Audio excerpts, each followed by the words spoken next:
Call to order. The provisional agenda for this meeting is the situation in the Middle East, including the Palestine question. The agenda is adopted. In accordance with Rule 37 of the Council's Provisional Rules of Procedure, I invite the representatives of Israel and South Africa to participate in this meeting. It is so decided.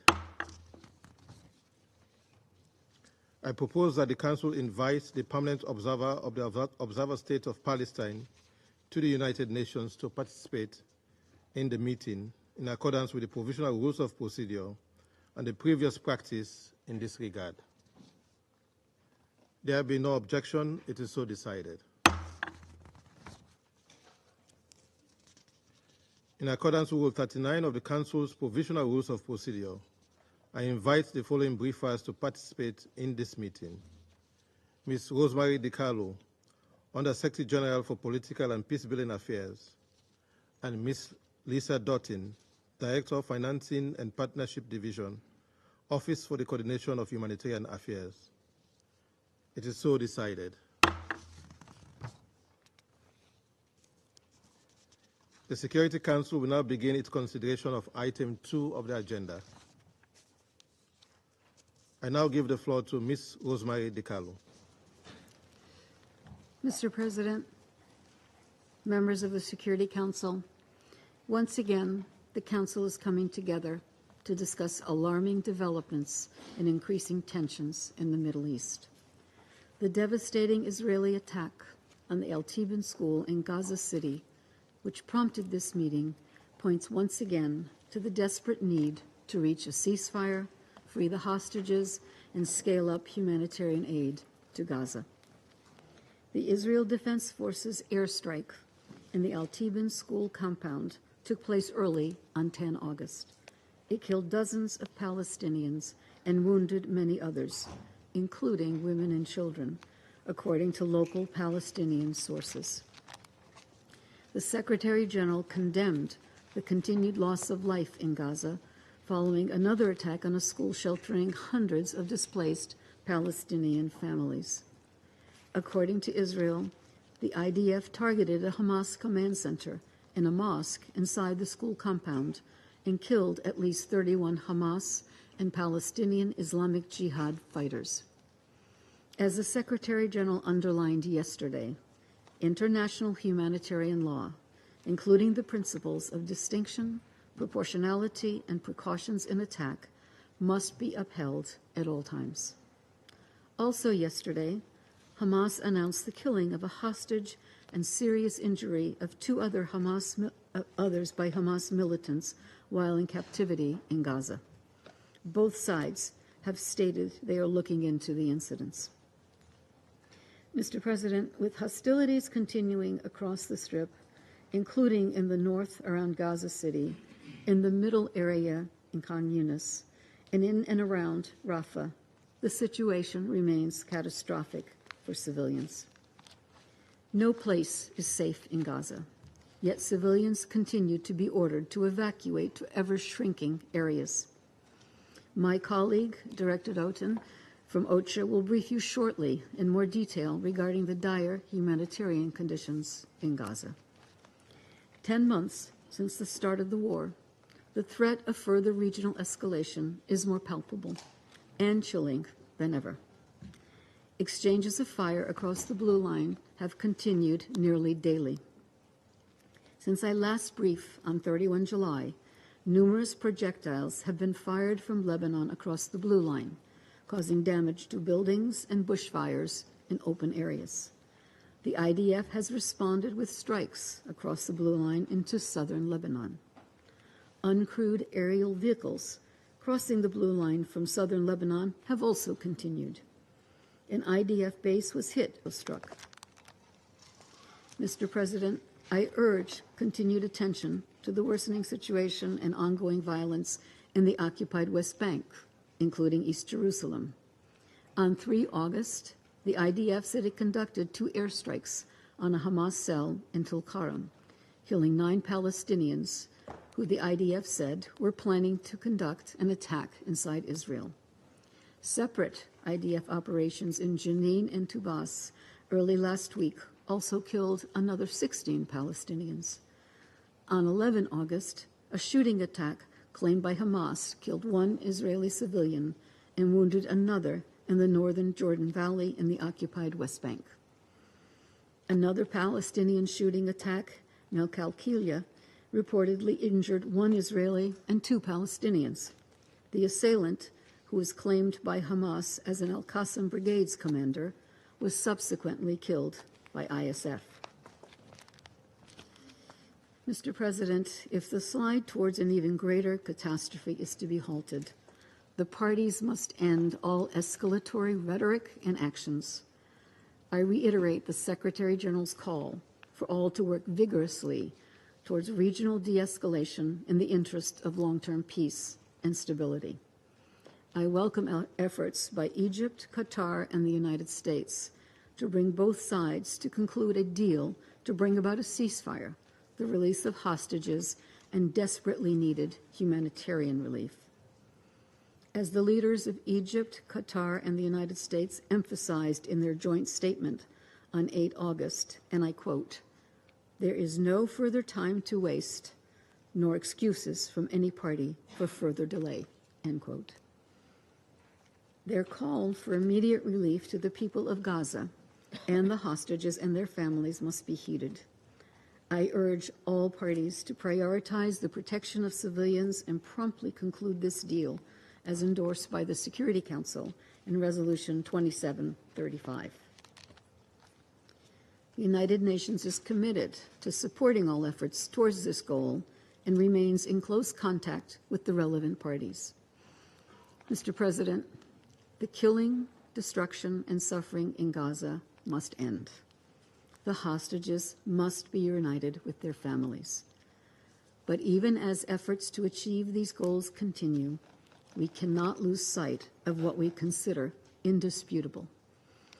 In the absence of a clear path towards a future in which Israelis see their legitimate needs for security materialize, and Palestinians see their legitimate aspirations for a fully independent, viable, and sovereign state realized, lasting peace in the Middle East will remain elusive. Thank you, Mr. President.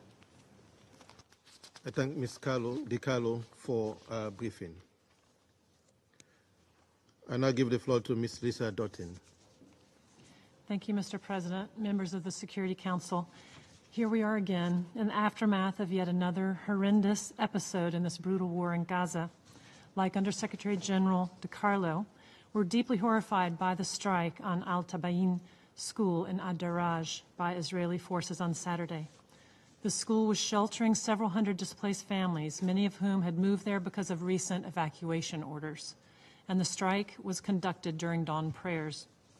Initial reports suggest this was one of the deadliest attacks on a school sheltering displaced people since the start of this conflict. Tragically, this is far from an isolated incident. Indeed, such attacks appear to be occurring with increasing frequency. The most recent incidents include 3 schools hit within 48 hours between 3 and 4 August, and 2 schools hit on 8 August, all in Gaza City, with Al-Tabayin on Saturday, the latest such attack. According to OHCHR, this is at least the 21st strike on a school that has been serving as a shelter recorded since 4 July this year. Scores of people have been killed in these strikes, among them women and children. Mr. President, sadly, these large-scale incidents are only some of the myriad ways in which this horrendous conflict is causing unbearable suffering and devastation. Unremitting violence in Gaza has now killed almost 40,000 Palestinians and injured more than 90,000 others, according to the Gaza Ministry of Health. Some 10,000 people remain unaccounted for and are thought to be buried under the rubble. And as of 9 August, an estimated 115 hostages remain captive in Gaza, despite repeated demands for their release, including hostages who've been declared dead and whose remains are in Gaza. The health situation in Gaza remains critical, and the healthcare system is barely functional, providing brave but limited support for the injured and the sick, for the women in childbirth, and against rapidly spreading disease. Thousands of patients in critical conditions are on waiting lists for medical evacuations. More than 60% of residential buildings and 65% of the road network have been damaged or destroyed, according to UN recent analysis. In just 2 weeks, more than 250,000 people have been displaced, often on multiple occasions. Evacuation orders, supposedly for civilian security, are clearly having the opposite outcome. Civilians are repeatedly asked to evacuate to areas where essentials for their survival are absent.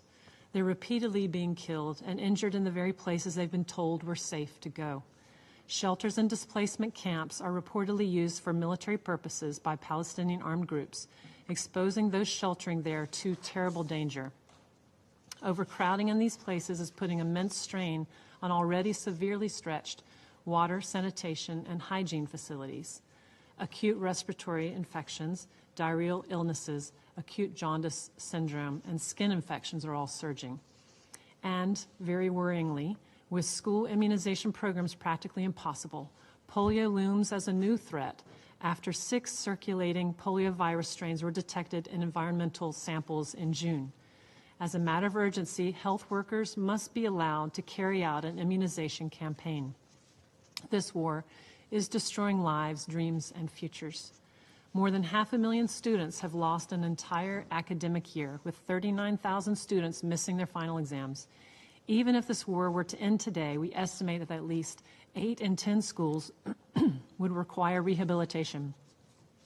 And we must not discount the immense emotional and psychological trauma this war has had on children, indeed, people of all ages, trauma they will carry for the rest of their lives.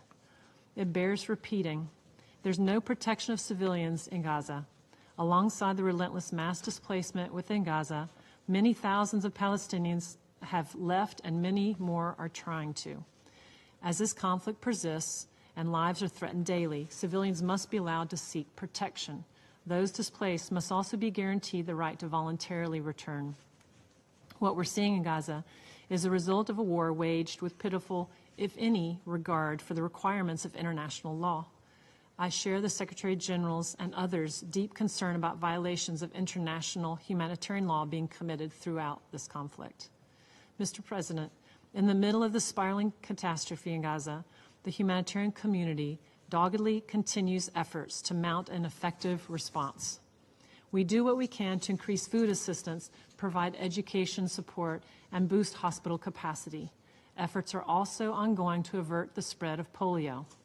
And senior UN officials continue discussions with stakeholders, including senior Israeli officials, to increase the flow of aid into the Gaza Strip and improve conditions for the delivery on the ground. However, as things stand, access constraints and high levels of insecurity severely hamper the humanitarian response. Aid entering Gaza has more than halved since the Rafah ground operation began, and Rafah crossing was abruptly closed in early May. New limits imposed by Israeli authorities on bringing cash to Gaza are significantly limiting the resources available for operations. Fuel shortages mean water supplies have fallen as low as 2 liters per person per day, far below the 15 liters required.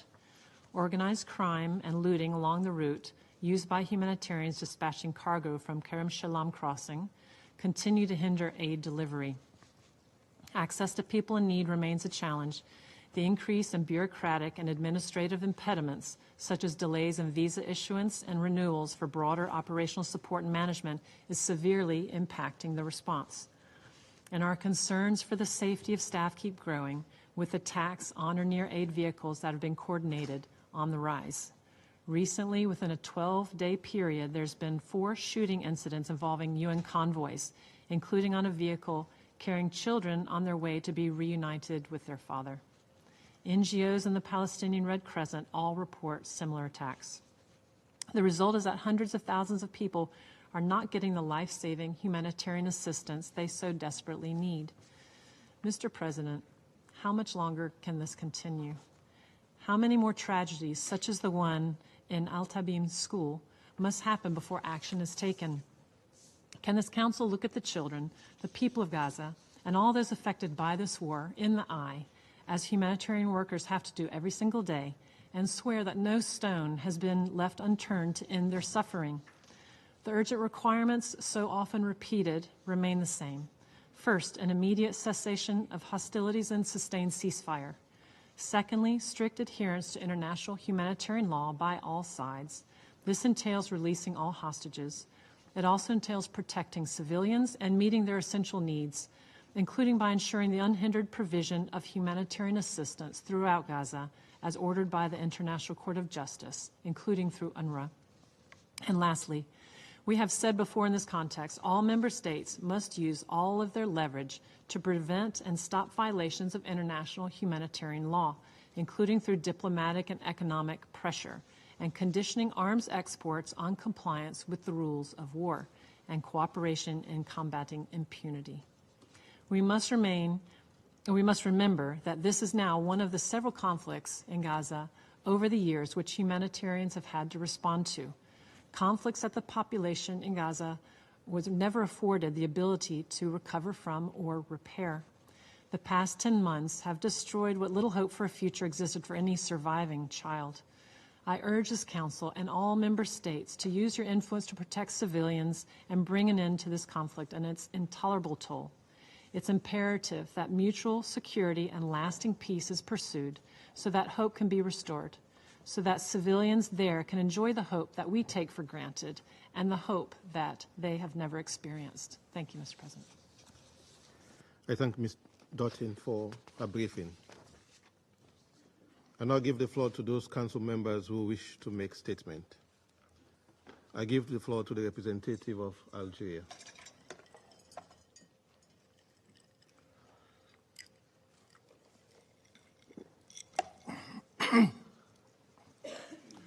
Mr. President, I thank USG, Mrs. Rosemary DiCarlo, and OCHA Director, Mrs.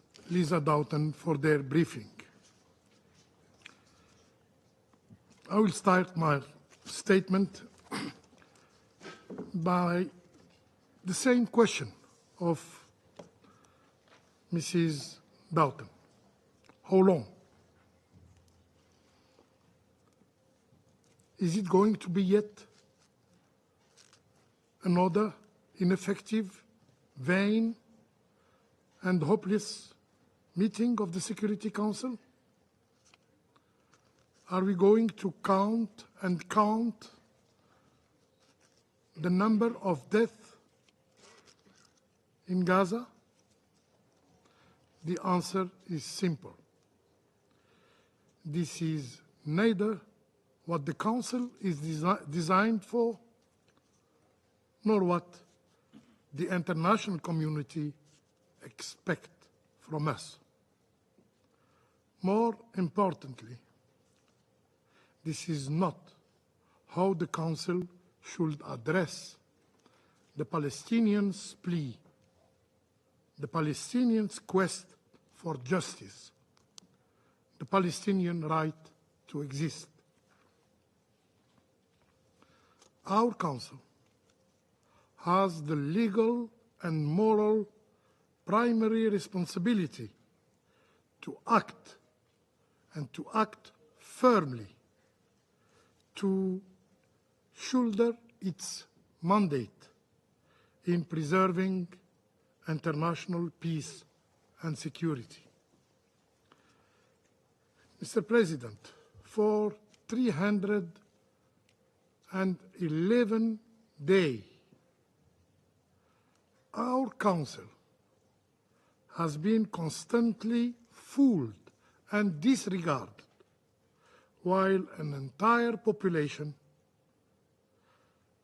has been subjected to a collective punishment.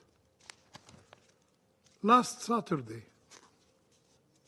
the world woke up to yet another horrific bloodshed after the Israeli occupying power targeted deliberately a school in Daraj neighborhood in Gaza.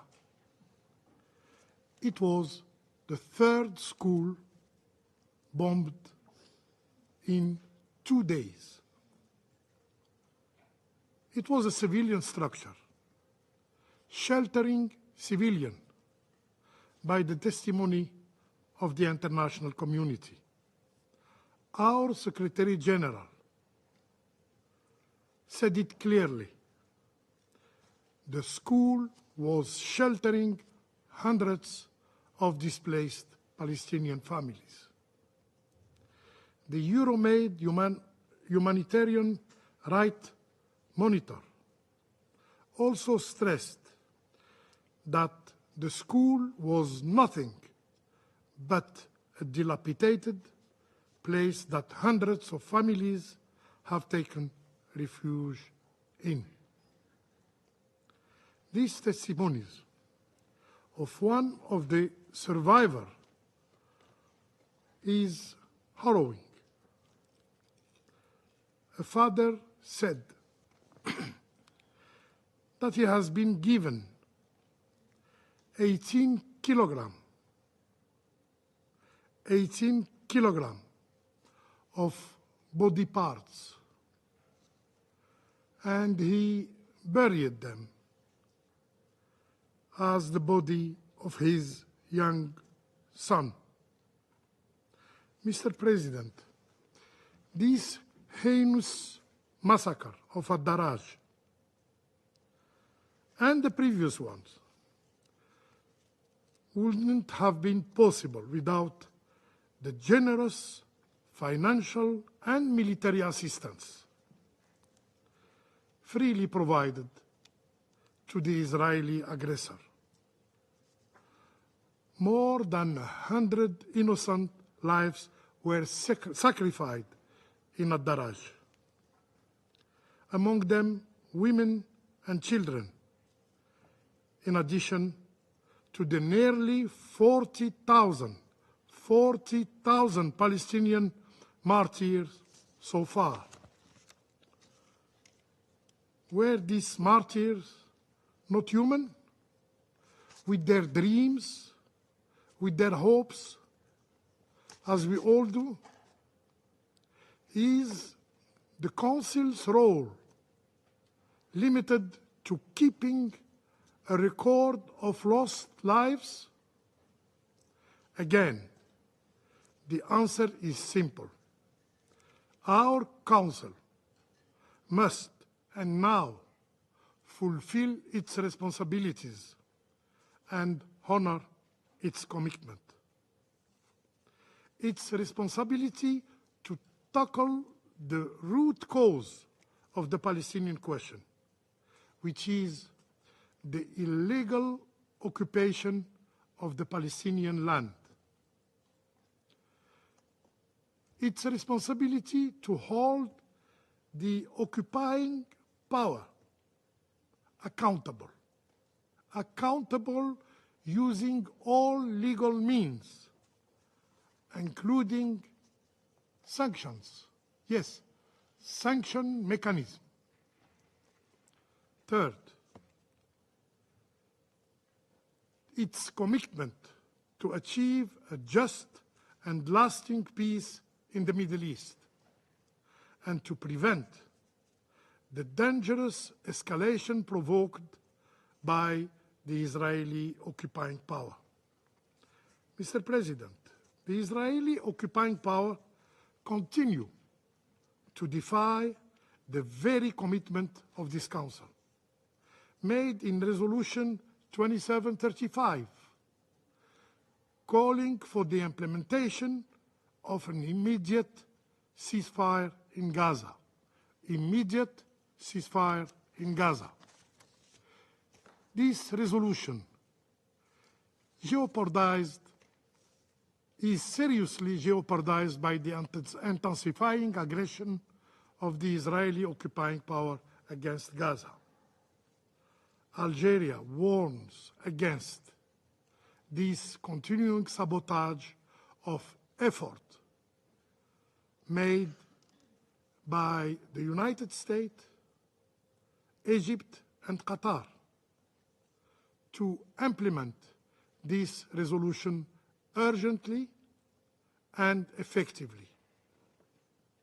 In this regard, Algeria expresses again its support for the mediation effort made by these three countries.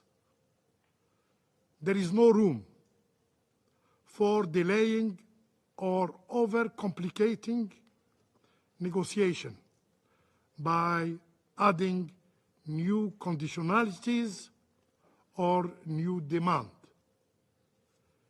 Engaging in good faith in the initiative of President Biden is paramount to achieving the long-awaited ceasefire.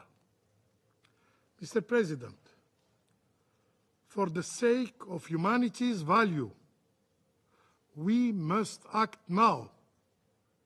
Our inaction is costing life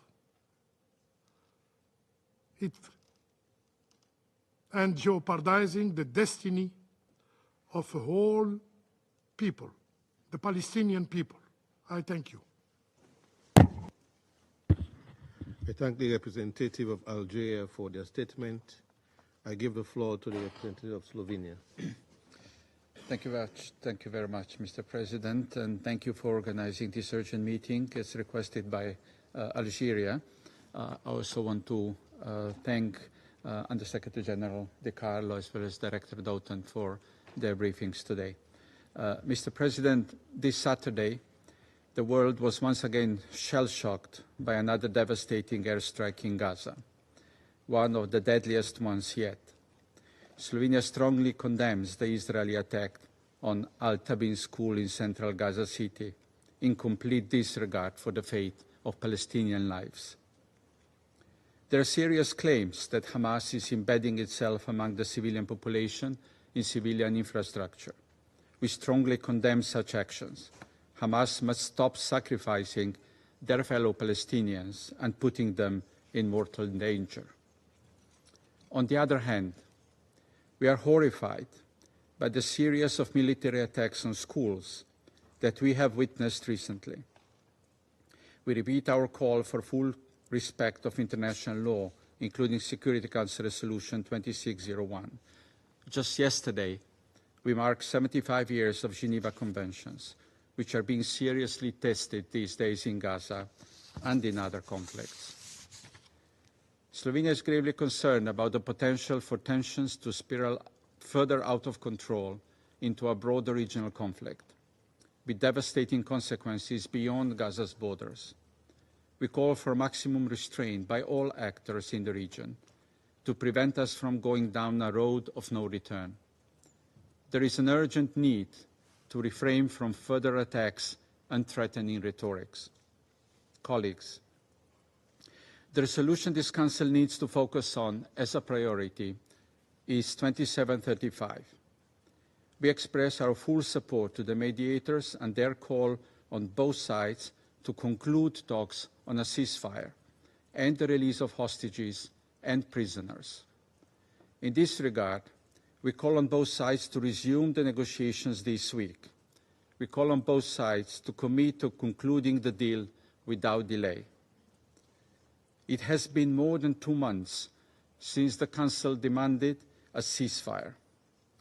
We have been patiently waiting for the implementation of our resolutions.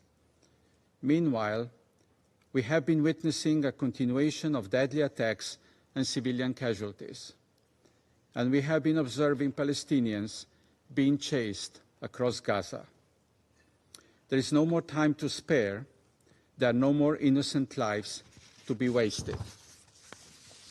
We once again propose that the Council establishes a clear deadline for the conclusion of the deal. In this interim period, a pause in the fighting should be observed, a pause that would allow for humanitarian aid to be delivered at scale and for polio vaccinations to be administered safely. We welcome the efforts of WHO, UNICEF and UNRWA in outlining plans for 2 rounds of polio vaccination.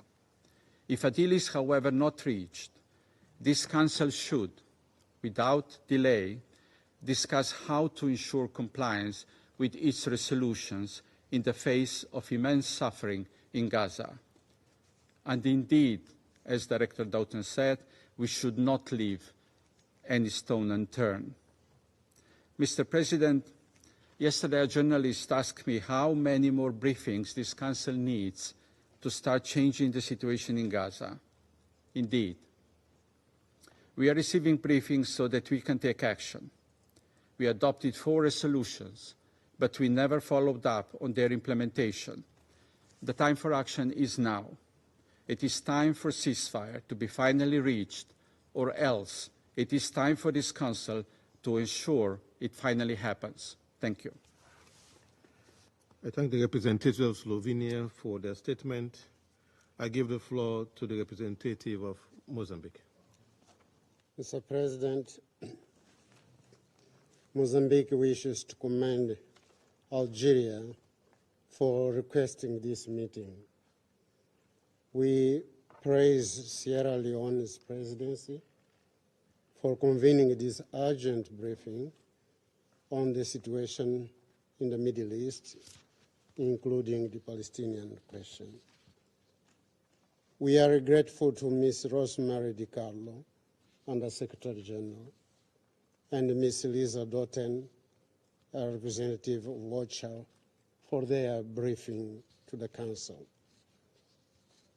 Mr. President, the ongoing conflict in the Middle East has been causing devastating consequences and an unacceptable toll on children, women, and the civilian Gazan population at large. The latest killings took the lives of more than 100 Palestinians. It is imperative that urgent efforts be undertaken in order to address and stop these killings. We are deeply concerned over the Israelis' continuous airstrikes against civilian infrastructures that include schools, hospitals, and shelters, thus inflicting on them severe damage. In this connection, we wish to remind once again that attacks on civilians and civilian infrastructure constitute a grave violation of international law and international humanitarian law. And this is particularly disturbing as we celebrate this year the 75th anniversary of the Geneva Conventions. We call on all those who sincerely believe in the obligations arising from the premises of responsibility to protect, to ensure that this doctrine is swiftly and coherently applied to Gaza's situation. On the other hand, indiscriminate military attacks can only aggravate regional conflicts and trigger new conflicts that will gain a larger dimension. Unimaginable implications for regional and international peace and security could ensue. Given the gravity of the situation, it is imperative that all parties involved, particularly Israel, comply with international legal norms and agreements. In particular, they must abide by all orders and judgments enacted by the International Court of Justice on the matter. We reiterate our call for an immediate end to this war.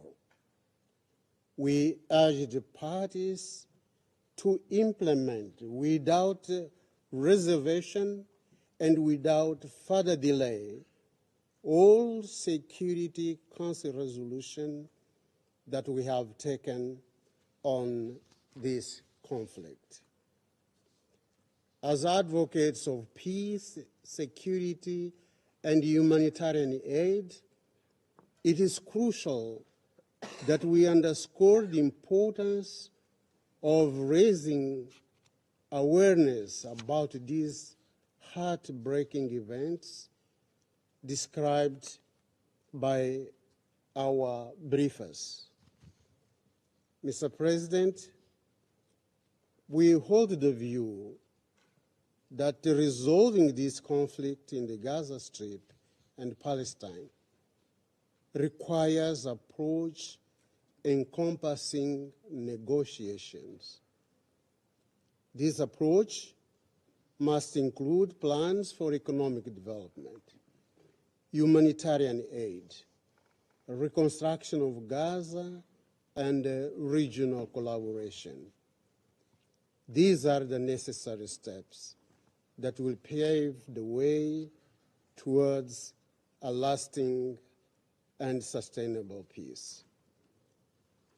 We therefore embrace the move for a concerted global action to end Israel's military operation in Gaza, which is expanding exponentially with the untold suffering of the Palestinian people. In this context, Mozambique reaffirms its commitment to supporting all diplomatic efforts aimed at finding sustainable solution to the protracted conflict in the Gaza Strip and Palestine.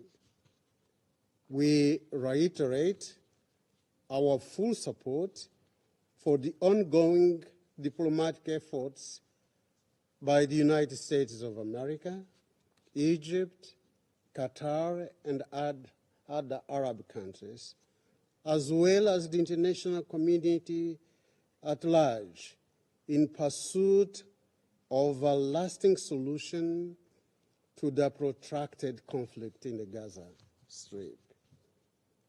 Mr. President, Mozambique remains steadfast in our recognition of the inalienable right of the Palestinian people to self-determination, political independence, and sovereignty, as prescribed by the Charter of the United Nations and the dictates of international law.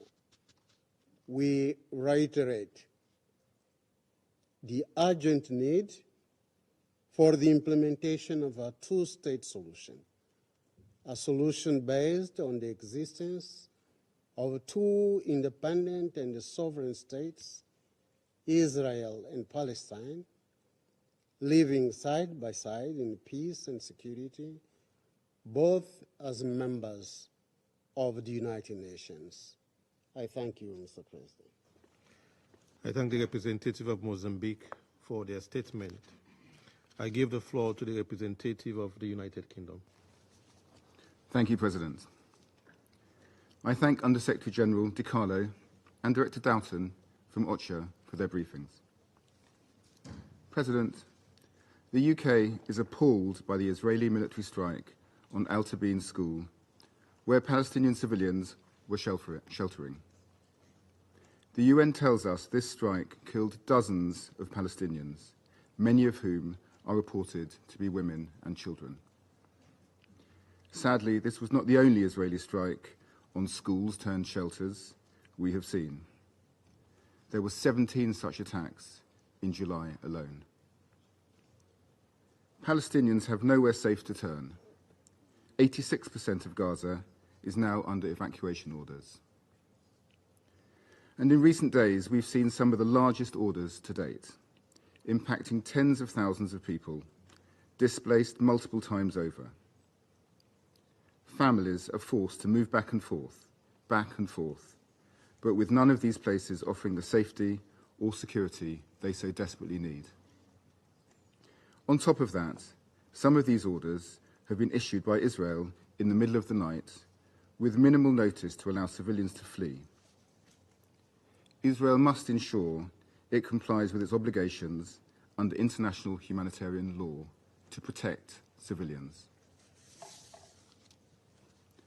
The UK is also horrified by the reports of sexual violence and abuse faced by the hostages in Gaza and Palestinian prisoners held in Israeli detention, many of whom are children. Hamas must release all the hostages immediately. Hamas must also stop endangering civilians.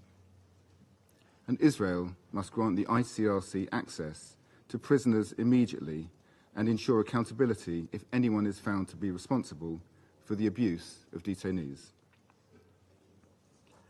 We have also heard completely unacceptable rhetoric from Israeli ministers relating to the mistreatment of detainees and starvation of civilians in Gaza. We call upon the government of Israel to retract and condemn these remarks. International law could not be more clear.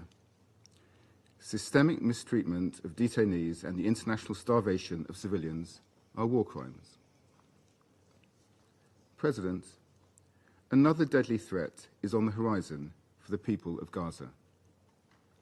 They stand on the precipice of a polio outbreak, with 600,000 children under the age of 8 in desperate need of vaccinations.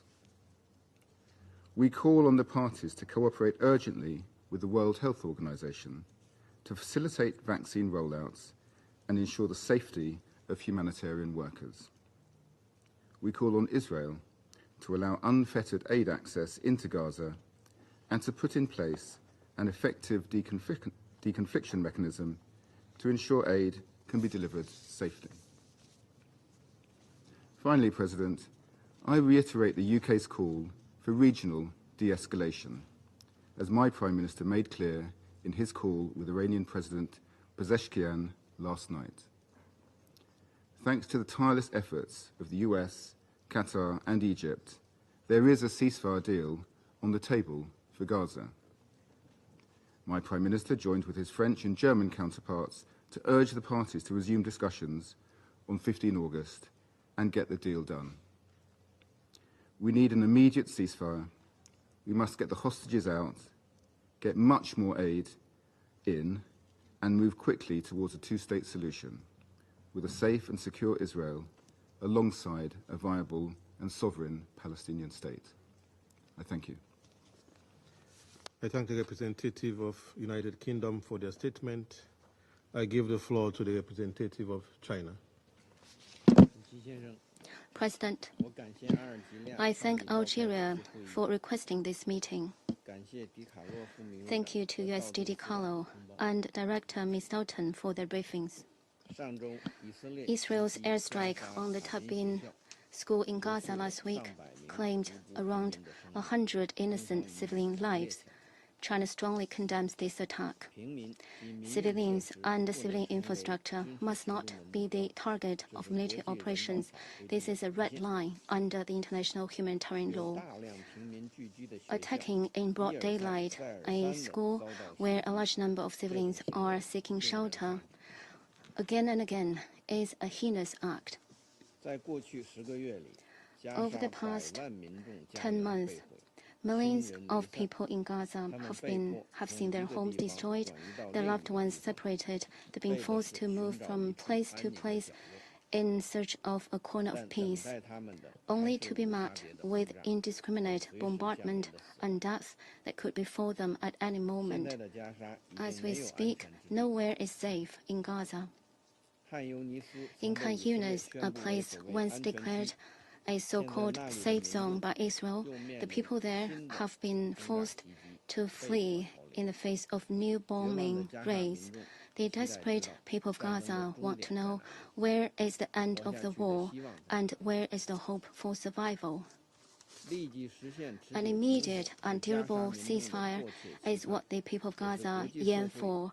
It is also the overwhelming consensus of the international community 2 months ago when pushing for the Security Council Resolution 2735.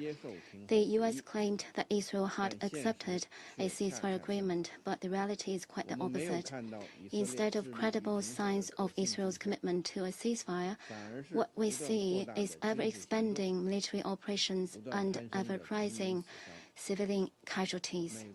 The U.S., as the largest supplier of weapons, has enough influence over Israel. We hope that the U.S. will take a sincere and responsible actions to push Israel to stop its military operations in Gaza as soon as possible and to stop slaughtering civilians. President, the humanitarian disaster in Gaza has continued to worsen. Hunger and disease are spreading rapidly. Recently, a high-ranking Israeli politician described it as just and moral to starve 2 million people in Gaza. Such appalling remarks are totally unacceptable. Hunger must not be weaponized. Humanitarian issues must not be politicized. Civilian lives must not be trivialized as bargaining chips. China urges Israel to fulfill its IHL obligations by opening all border crossings and guaranteeing rapid and safe access for humanitarian supplies at scale. The World Health Organization is conducting a polio vaccination program for children in Gaza, which is crucial to stemming the spread of infectious diseases and protecting children's health. Israel is obliged to protect the safety and freedom of movement of the medical workers involved. The increased volatility of the situation in West Bank is worrisome. We are gravely concerned about the incidents of sexual abuse by Israeli soldiers against Palestinian detainees. We call for investigations and accountability. China urges Israel to immediately cease all settlement activities, effectively curb the intensifying settler violence, and stop eroding the basis of the two-state solution. We reiterate that the two-state solution is the only viable way to resolve the Palestinian-Israeli issue. China supports the establishment of an independent Palestinian state and advocates the convening of a larger, more authoritative and more effective international peace conference. President, the fallout of the Gaza conflict is spreading ever faster. The situation in the Middle East is hanging in the balance. Nevertheless, irresponsible provocation and adventurism continue unabated. We are deeply worried about this. China reiterates that the key to avoiding the deterioration and escalation of the situation lies in achieving a comprehensive and durable ceasefire in Gaza without delay. China is ready to work tirelessly with the international community to end the fighting in Gaza, alleviate the humanitarian catastrophe, implement two-state solution, achieving long-term peace and stability and security in the Middle East. Thank you, President. I thank the representative of China for their statement. I give the floor to the representative of the United States. Thank you, Mr. President. Thank you also, Undersecretary General DiCarlo and Director Doughton, for your very sobering briefing. We continue to support the United Nations' vital, albeit difficult to implement, humanitarian efforts in Gaza. The United States is deeply concerned about reports of civilian casualties following the August 10th strike by the IDF on the compound in Gaza that included a school and a mosque, sheltering desperate, displaced people, including women and children. We have raised our concerns with Israel, and while they indicated they were targeting senior officials from Hamas and Palestinian Jihad, they have an obligation to do everything possible under international humanitarian law to protect civilians. We mourn every civilian lost in this horrific incident and in this conflict. But this much we do know and must be acknowledged. Hamas continues to gather and continues to operate out of schools with no regard for the well-being of civilians. Israel has a right to pursue Hamas. Israel has a right to respond to threats, but how it does that matters. We've said repeatedly and consistently that Israel must take measures to minimize civilian harm. Colleagues, I cannot stress enough President Biden's view that it is time to bring immediate relief to the long-suffering people in Gaza and the long-suffering hostages and their families. The best way to do that is a ceasefire in Gaza with a hostage deal. The United States, alongside Qatar and Egypt, has worked tirelessly for months to forge the framework agreement on the table, with only the details of implementations to be concluded. A framework based on the principles endorsed by this Council in Resolution 2735. Simply put, the deal needs to get done now. Now. As President Biden emphasized in a statement last week with leaders of Qatar and Egypt, and I quote, "There is no further time to waste nor excuses from any party for further delay. It is time to release the hostages, begin the ceasefire, and implement this agreement," unquote. We've called on both sides to resume urgent discussion on Thursday, August 15th, in Doha or Cairo to close all remaining gaps and commence implementation of the deal without further delay. As mediators, we are prepared to present a final bridging proposal, one that resolves the remaining implementation issues in a manner that meets the expectations of all parties.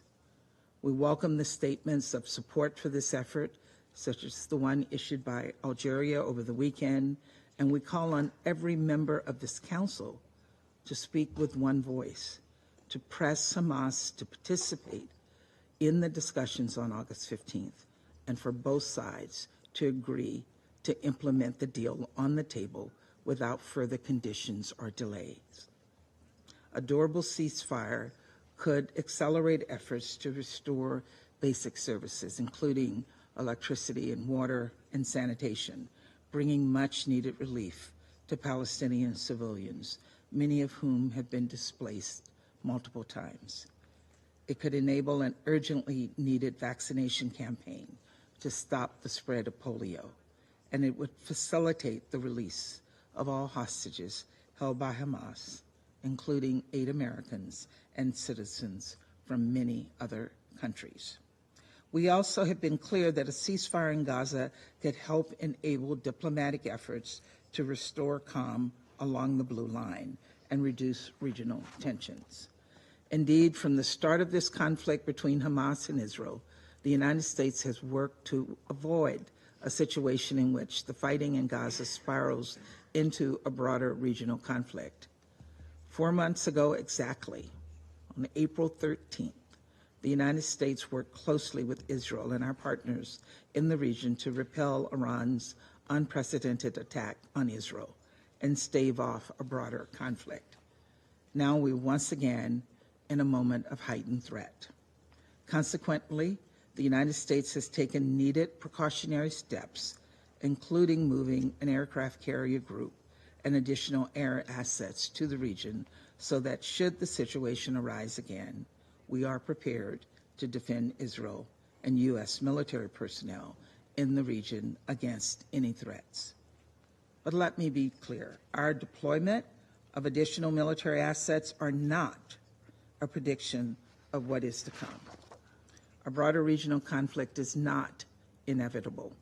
The United States' overall goal remains to turn the temperature down in the region, deter and defend against any future attacks, and avoid regional conflict.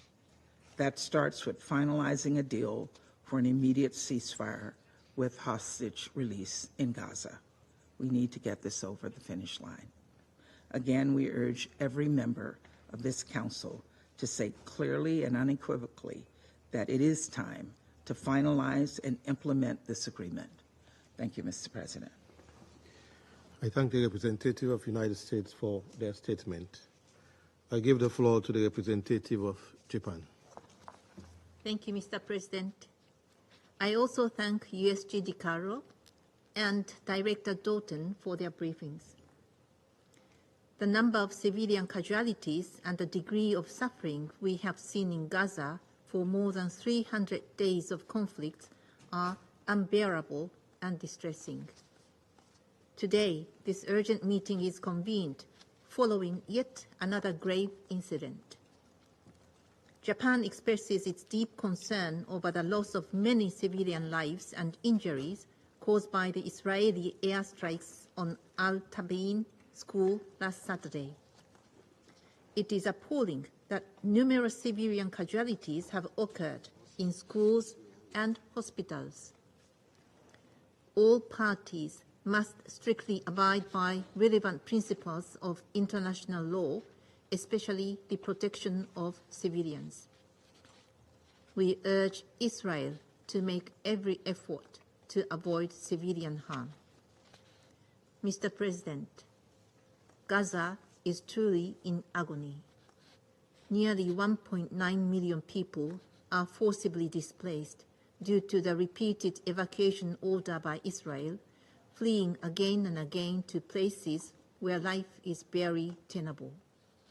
Japan is deeply worried about the significant shortage of food, medicine, fuel, and other basic necessities in Gaza. We strongly condemn the deplorable remark by an Israeli cabinet minister.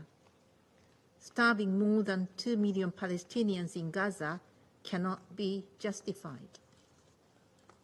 The detection of polio and the spread of such diseases is a man-made problem stemming from the collapse of the waste management system and is another matter of serious concern.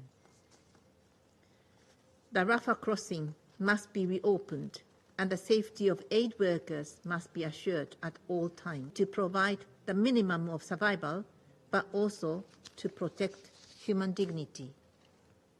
Mr. President, the still unfolding tragedy confirms that three things that this Council called for in Resolution 2735 must be achieved now without any further delay, namely, an immediate ceasefire, the release of all remaining hostages, and the expansion of aid delivery across Gaza at scale. In this vein, Japan appreciates the vigorous diplomatic push by the United States, Egypt, and Qatar to close all remaining gaps to finalize a deal on the ceasefire and hostage release. We strongly support the recent joint leaders' statement and the effort made by the three countries, and we urge all parties concerned, especially Hamas, to constructively engage at the proposed meetings later this week and immediately work towards concluding the deal. This Council and the entire international community must remain united to end this crisis immediately. Japan will play its part in close cooperation with relevant stakeholders. I thank you, Mr. President. I thank the representative of Japan for their statement. I give the floor to the representative of Guyana. Mr. President, thank you for convening this meeting in response to the timely request made by the delegation of Algeria. I also thank Under Secretary General DiCarlo and Ms. Dalton of OCHA for the information provided. Mr. President, the attacks on the Al-Tabein school are part of an ongoing pattern employed by the Israeli Defense Force since the beginning of the war in Gaza. It is a pattern characterized by a complete disregard for the humanitarian principle of proportionality, and it results over and over again in the killing of a high number of civilians on the pretext of eliminating one or more military targets. The Al-Tabein incident joins a growing list of similar incidents, and one can expect this pattern to continue unless there are meaningful measures to stop the Israelis from continuing this senseless massacre of the Palestinian people. Guyana condemns in the strongest terms the ongoing violations of international law, including international humanitarian law, that manifest in the targeting of civilians and civilian infrastructure. We call on Israel and all parties to the conflict to abide by their obligations under international law and to end the hostilities against the people of Palestine. Mr. President, 10 months of Israel's unrelenting and unprecedented assault against the Palestinian people in Gaza have created a tragedy of such cruel proportions that it is difficult to find anything comparable in modern history. The death toll is approaching 40,000, with women and children overrepresented in this number. People are starving and living in the most inhumane conditions imaginable, with virtually no access to medicine and health care. Polio has now been detected in wastewater in Gaza, placing unvaccinated children at risk. Again, it is the children of Gaza that will suffer the most if an outbreak is not prevented. What else can we expect, though, when there is one toilet for 600 people living in shelters? Council members are all aware that the World Health Organization is ready to send more than 1 million polio vaccines to Gaza, targeting 600,000 children. In the words of the Director General, and I quote, "The WHO needs absolute freedom of movement for health workers and medical equipment to carry out these complex operations safely and effectively. A ceasefire, or at least days of tranquility during preparation and delivery of the vaccination campaigns, are required to protect children in Gaza from polio." End of quote. Guyana supports the WHO's plans to tackle this problem and appeals to the Israeli government to provide the relevant authorizations and to ensure the conditions to facilitate the vaccination campaign. This is a humanitarian imperative and a legal and moral obligation. Mr. President, Guyana has watched with keen horror the Israeli strategy of making Gaza a thoroughfare of destruction. The images coming out of Gaza shows a moonscape. Yet, what those images do not show is the problem of unexploded ordnances, which, according to one commentator, makes Gaza a literal ticking time bomb. Even after the hostilities end, these will present a real danger that could possibly take years to address. Mr. President, shall we speak also of the severe psychological trauma that this war has brought on, and which Ms. Doughton referred to? The constant bombings, multiple displacements, sight and smell of death, dismemberment, harassment, and other indignities can only be expected to have a heavy mental toll on civilians. Shall we also speak of the harrowing accounts of Palestinian civilians detained in Israel? The torture, including sexual violence, to which they are subject is illustrative of a level of depravity and debauchery that should never find expression among the agents of a civilized nation, more so a United Nations member state.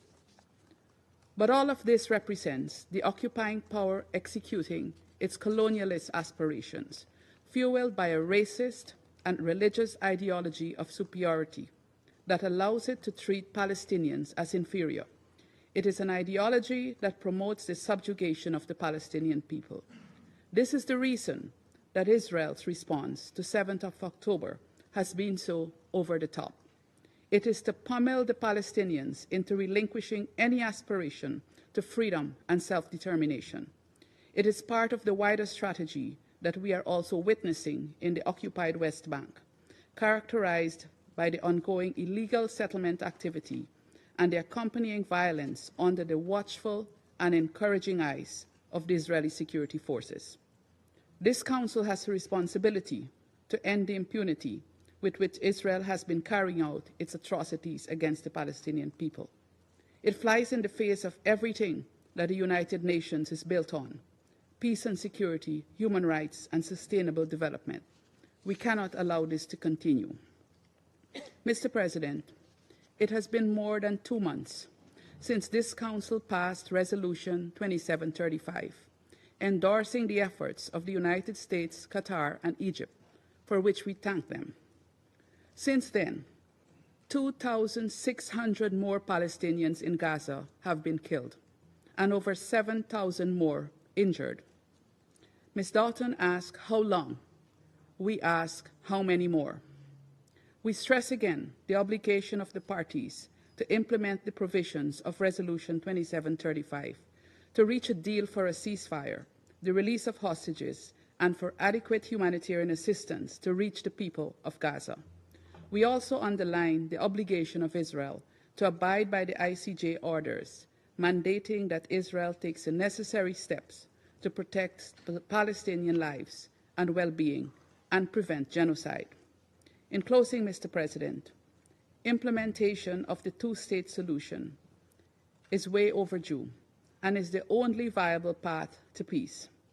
It is an injustice to the Palestinian people and to the people of the Middle East generally that peace appears to be a chimera, owing to Israel's dogged agenda to deny Palestinians their right to live in freedom and dignity in their own state. Guyana urges the Council to act to end this injustice. Guyana is prepared to do its part. I thank you. I thank the representative of Guyana for their statement. I give the floor to the representative of the Republic of Korea. Thank you, Mr. President. I thank USG DiCarlo and Director Dalton of OCHA for their detailed briefing on the current situation in Gaza. The entire globe is anxiously watching the precarious situation in the Middle East. A series of destabilizing incidents have continued all across the region, including along the Blue Line, Tehran, in Tel Aviv, in Beirut, and in the Red Sea. As repeatedly stressed in this chamber, the Republic of Korea reiterates its urgent calls for maximum restraint by all parties in the region. We strongly oppose any action that may trigger another cycle of violence and counter-violence, as this would only further endanger the lives of innocent civilians throughout the region. We are appalled and gravely disturbed by the repeated attacks against the civilian infrastructure, including schools, hospitals, and shelters in Gaza, and especially by the August 10th strike on a mosque inside the Al-Tabain school, where around 100 people were reportedly killed. This was Israel's 8th bombing of a school sheltering civilians so far in August alone. We are all aware that civilian infrastructure should not be targeted. This is all the more so when those schools are being used as shelters for desperate civilians who have been displaced multiple times amid ongoing hunger, insecurity, and disease. Israel argues that these attacks on Al-Tabain school were carried out using precise munitions to eliminate Hamas and Palestinian Islamic Jihad members embedded in the compound. But regardless of this argument, a fact is a fact. Yet another school, where hundreds of civilians were sheltering, was intentionally targeted. Israel claims that 31 terrorists were eliminated, but in this indiscriminate airstrike, no distinction was made between militants and civilians, including women and children. We understand Israel has numerous challenges in fighting against Hamas, but it is our belief that once again a school filled with displaced civilians was bombed by an advanced country like Israel. International humanitarian law must be observed at all times. As the Office of the High Commissioner for Human Rights clearly pointed out, the potential co-location of Hamas with civilians, as well as non-compliance with international law by Hamas, which we strongly condemn, does not negate Israel's obligations under international law. Killing militants cannot justify killing civilians, including children. This is the unambiguous conclusion of international humanitarian law. As such, Hamas must not endanger civilians by using them as human shields. Yet at the same time, we urge Israel to take every possible measure to protect innocent Palestinian civilians. We are also disturbed by last month's OHCHR report, as well as media reporting, detailing that the rights of Palestinian detainees have been violated through arbitrary detentions and ill treatment. Mr. President, we are seriously alarmed by the exacerbating humanitarian situation in Gaza. Spreading famine has been compounded by the total destruction of law and order and repeated evacuation orders by the IDF.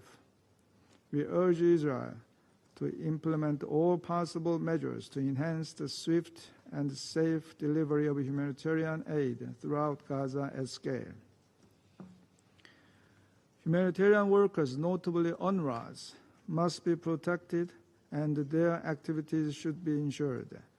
We are, however, appalled by the announcement last week that the UN Office of Internal Oversight Services found at least 9 UNRWA staff members may have been involved in the October 7th attack. UNRWA should maintain its role as the core pillar of humanitarian efforts in Gaza. Its credibility and neutrality must be ensured. Mr. President, the situation in the Middle East simply cannot continue along this dangerous trajectory of escalation. The conflict in Gaza must end immediately. In this regard, we welcome the joint statement by the United States, Egypt, and Qatar, calling for the resumption of the negotiations on August 15th. Hamas must take part in the talks. Israel also should stick to the conditions elaborated in Security Council Resolution 2735. Urgent ceasefire should be followed by humanitarian aid distributed at scale and reinvigorated efforts towards a two-state solution. We hope all leaders in the region make the right de-escalatory decisions, rejecting the extremist voices bent on additional bloodshed. I thank you, Mr. President. I thank the representative of the Republic of Korea for their statement. I give the floor to the representative of Russian Federation. Thank you, President. We would like to thank USG on Political and Peacebuilding Affairs, Rosemary DiCarlo, and also the Director of Financing and Partnerships Division for OCHA, Lisa Docton, for their comprehensive briefings and their assessments of the situation in the occupied Palestinian territories. We're grateful to the delegation of Algeria for taking the initiative to convene today's meeting regarding recent events in Gaza. The last time that we discussed the situation there was 2 weeks ago, and it's clear that we need to be doing this more often. Because the notion that the situation in Gaza and in the region as a whole continues to drastically deteriorate has, unfortunately, already become routine and does not get across the horrors and the suffering that the civilians in Gaza have to face every day, including elderly people, women and children. Expecting our Western, primarily American colleagues in cahoots with Israel to express any compassion to Palestinians is pointless. Therefore, it's important to regularly bring the truth about what's happening in Gaza to the Security Council platform and to the international community. We were extremely shaken by the Israeli strike on the Al Tabin school in Gaza. At the time, more than 2,000 refugees were sheltering there. More than 100 people died and tens were injured. Many of the victims were women and children. We express our sincere condolences to the families of those who died, and we wish a speedy recovery to those who were injured. We'd recall our consistent position of principle about the need for strict compliance with the norms of international humanitarian law. We call on Western Jerusalem to refrain from any attacks on civilian objects. There can be no justification for this kind of action. Unfortunately, what happened in Al Tabin can't be seen as a one-off or indeed some awful criminal misstep. As has already been said today, in the last 10 days alone, 13 centres in Gaza where IDPs were sheltering have been bombed. According to OHCHR data, since the 4th of July, Israelis carried out 24 strikes on schools where displaced people were located. As a result of this, at least 274 people have died. There's a growing conclusion that what is happening is not anything else than a deliberate choice by the Israeli leadership. Condemnation of specific acts of Western Jerusalem and calls for restraint will not work. The problem runs much deeper. The problem is that, because of the pandering to Israel from our Western colleagues, the Council still has unfortunately not been able to take a requisite reaction to the escalation of the crisis in the Middle East. Essentially, the Security Council reminds us more and more of a passive and powerless bystander who can only report a worsening degradation of the situation and ritually express on this their concern. I'll say more. 14 members of the Security Council are inherently being held hostage by the US, who blocks any action towards an immediate ceasefire. On the 10th of June, more than 2 months ago, the Council adopted its most recent product on Gaza. Then, its American sponsors pressed members of the Security Council to give it the green light as soon as possible, claiming that upon it hung the fate of the deal between Hamas and Israel on a ceasefire. Russia, I will recall, abstained at that time because we had the most serious doubts regarding the feasibility of this resolution. As time has shown, all of these doubts have been confirmed. Now, our Western colleagues prefer not to think about this, but Resolution 2735 contained 3 phases with extremely ambitious plans, from a comprehensive ceasefire to the start of a full-scale reconstruction of the Gaza Strip. Not a single one of these phases has materialized. Now, they all look absolutely surrealist. And, unfortunately, the Security Council signed up to this surrealism. But what worse than anything, it signed up on a blatant lie, claiming the first operative paragraph that Israel agreed to the proposed conditions in the deal. Its representatives on many occasions, including in this room, said directly that they did not agree to it. Moreover, all the rhetoric of the Israeli officials shows that Israel, in principle, does not intend to stop its military operation, whatever the position of the Security Council may be. Inter alia, Israeli Minister of Finance Smotrich called the deal a capitulation to Yahya Sinwar, and the Minister of National Security, Itamar Ben-Gvir, directly said that there will not be an end to this war. So what then result came from, to quote our American colleagues, their active diplomacy on the ground to bring parties to agreement which the Security Council should not interfere with? Even the expression, the mountain has given birth to a mouse, would be an understatement. We don't know about any progress. Moreover, since the adoption of Resolution 2735, the only anti-result is a blatant, provocative murder of the main negotiator of Hamas, Ismail Haniyeh, former Palestinian Prime Minister, during his visit to Tehran. Now the whole world is sitting anxiously, fearing a new escalation in the region. And the United States of America, who still even have not lifted a finger on this, is calling to say that Hamas should participate in negotiations on August 15th, as if everything only depended on Hamas. President, even a bystander today would see it clearly that attempts to replace a complete solution to the Palestinian-Israel conflict with various deals of the century with a co-sponsorship of the USA is not only unsuccessful but counterproductive. The entire Middle East region is ablaze and is on the brink of falling into a full-scale war. The priority, of course, is an immediate stop to the ceasefire, to the bloodshed in Gaza. From the very beginning of the Palestinian-Israeli conflict, we have called on the Council to take decisive measures to ensure an immediate and unconditional ceasefire. I recall that we proposed the first draft resolution with this demand back on the 16th of October last year. How many lives could have been saved if the Council then had risen to the occasion? That's not a rhetorical question. There is a specific figure for this. 40,000 people have died, including more than 200 UNRWA staff. More than 90,000 have been injured. As we've already said today, more than 2.5 people have died only since Resolution 2735 was adopted. This is the price of inaction of multilateral diplomacy and short-sighted interest of some members of the Council, who, with their veto of Damocles, for 6 months have not even allowed for a mention in Security Council documents of a ceasefire. But without a ceasefire, it will not be possible to put an end to the suffering of the utterly innocent civilians in Gaza, and also hostages will not be released and detainees will be released, and also full and unimpeded humanitarian access to the will not be possible. We call on the Council not to be led by Washington, who is concerned only by protecting the interests of Israel and profits from delivering weapons to hotspots. And once again, we should think together about what measures can be taken to de-escalate in Gaza and the region as a whole. If for that we need a Security Council visit to the field, then that's what should happen. Otherwise, there's a strange situation which happens where we're all expecting that specialised departments of the Secretariat will actually be present in the zone of the conflict to fulfil their mandates, often risking their lives, and we here sit in New York with information from their reports and from open sources. Or we receive invitations to visit Geneva rather than to those regions where we are really needed.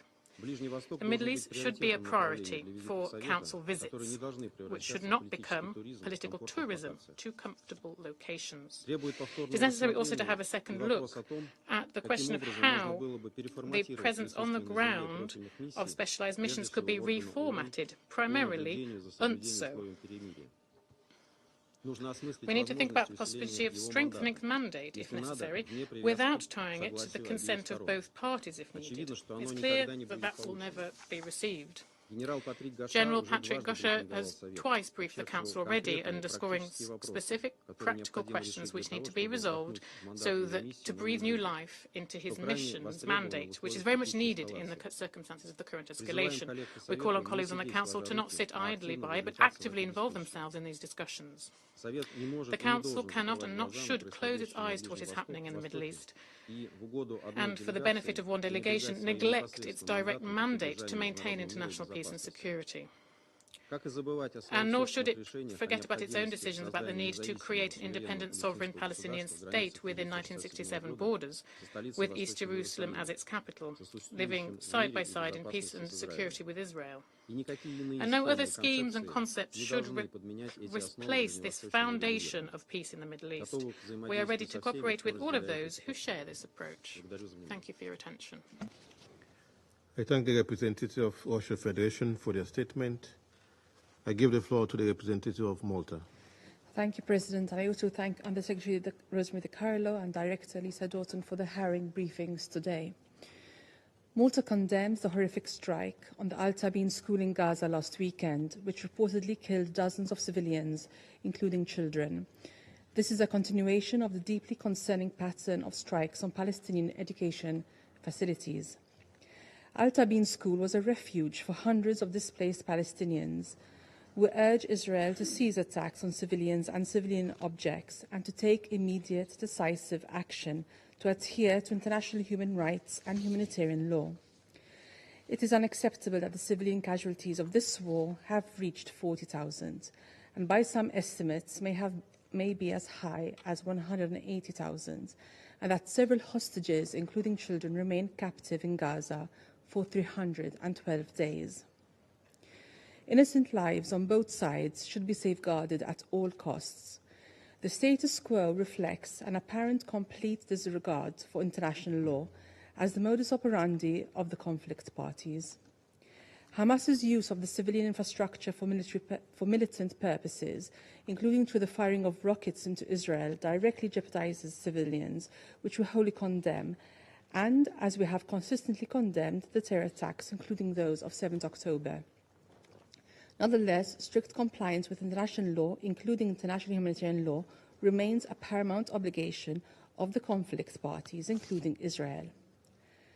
The principles of distinction, proportionality, and precaution are not voluntary. The lives of civilians, women and children cannot be disregarded. Malta condemns the loss of all innocent civilian life, including the recent killing of Druze children in Majd al-Shams, and we stress the conflict parties' obligation to prioritise protection of civilians and civilian infrastructure. President, the broad and systematic risks faced by Gaza's population remain severe. Humanitarian aid continues to be blocked without any legitimate administrative or bureaucratic reason. Hunger, the growing threat of diseases such as polio, exacerbated by little to no access to medical aid, persistent displacement and lawlessness have deepened insecurity, rendering the situation untenable. Humanitarian actors continue to inform us that what is being done to address these horrific conditions is nowhere close to enough. A paradigm shift is necessary. Border crossings must be reopened, and effective measures need to be taken to ensure that aid is delivered into and across Gaza. President, the carnage must stop. Hostages must be released. They must be reunited with their families, and the humanitarian crisis must be adequately addressed. The full, immediate and effective implementation of relevant Council resolutions and the orders of the ICJ is essential. Malta reaffirms its categorical call for an immediate and permanent ceasefire. We fully support and commend efforts by the US, Egypt and Qatar, who continue work towards bridging gaps to implement the framework agreement, which is in line with Council Resolution 2735. We call on the conflict parties to constructively approach negotiations and urgently implement the ceasefire deal. As regional escalations continue, we underline that concluding this deal is critical. This will directly contribute to avoiding a broader conflict in the Middle East. We call on all regional parties to commit to diplomacy, de-escalate and refrain from any attacks which would inflame regional tensions and undermine chances for a ceasefire deal. For Israelis and Palestinians to know security and peace, a return to restorative dialogue towards a political horizon must become the core objective. Malta stresses that this must align with a comprehensive peace plan which paves the way towards a credible and irreversible realization of the two-state solution. I thank you. I thank the representative of Malta for their statement. I give the floor to the representative of Switzerland. Merci, Monsieur le Président. Thank you, President. Switzerland welcomes the convening of this urgent meeting of the Security Council on the situation in Gaza.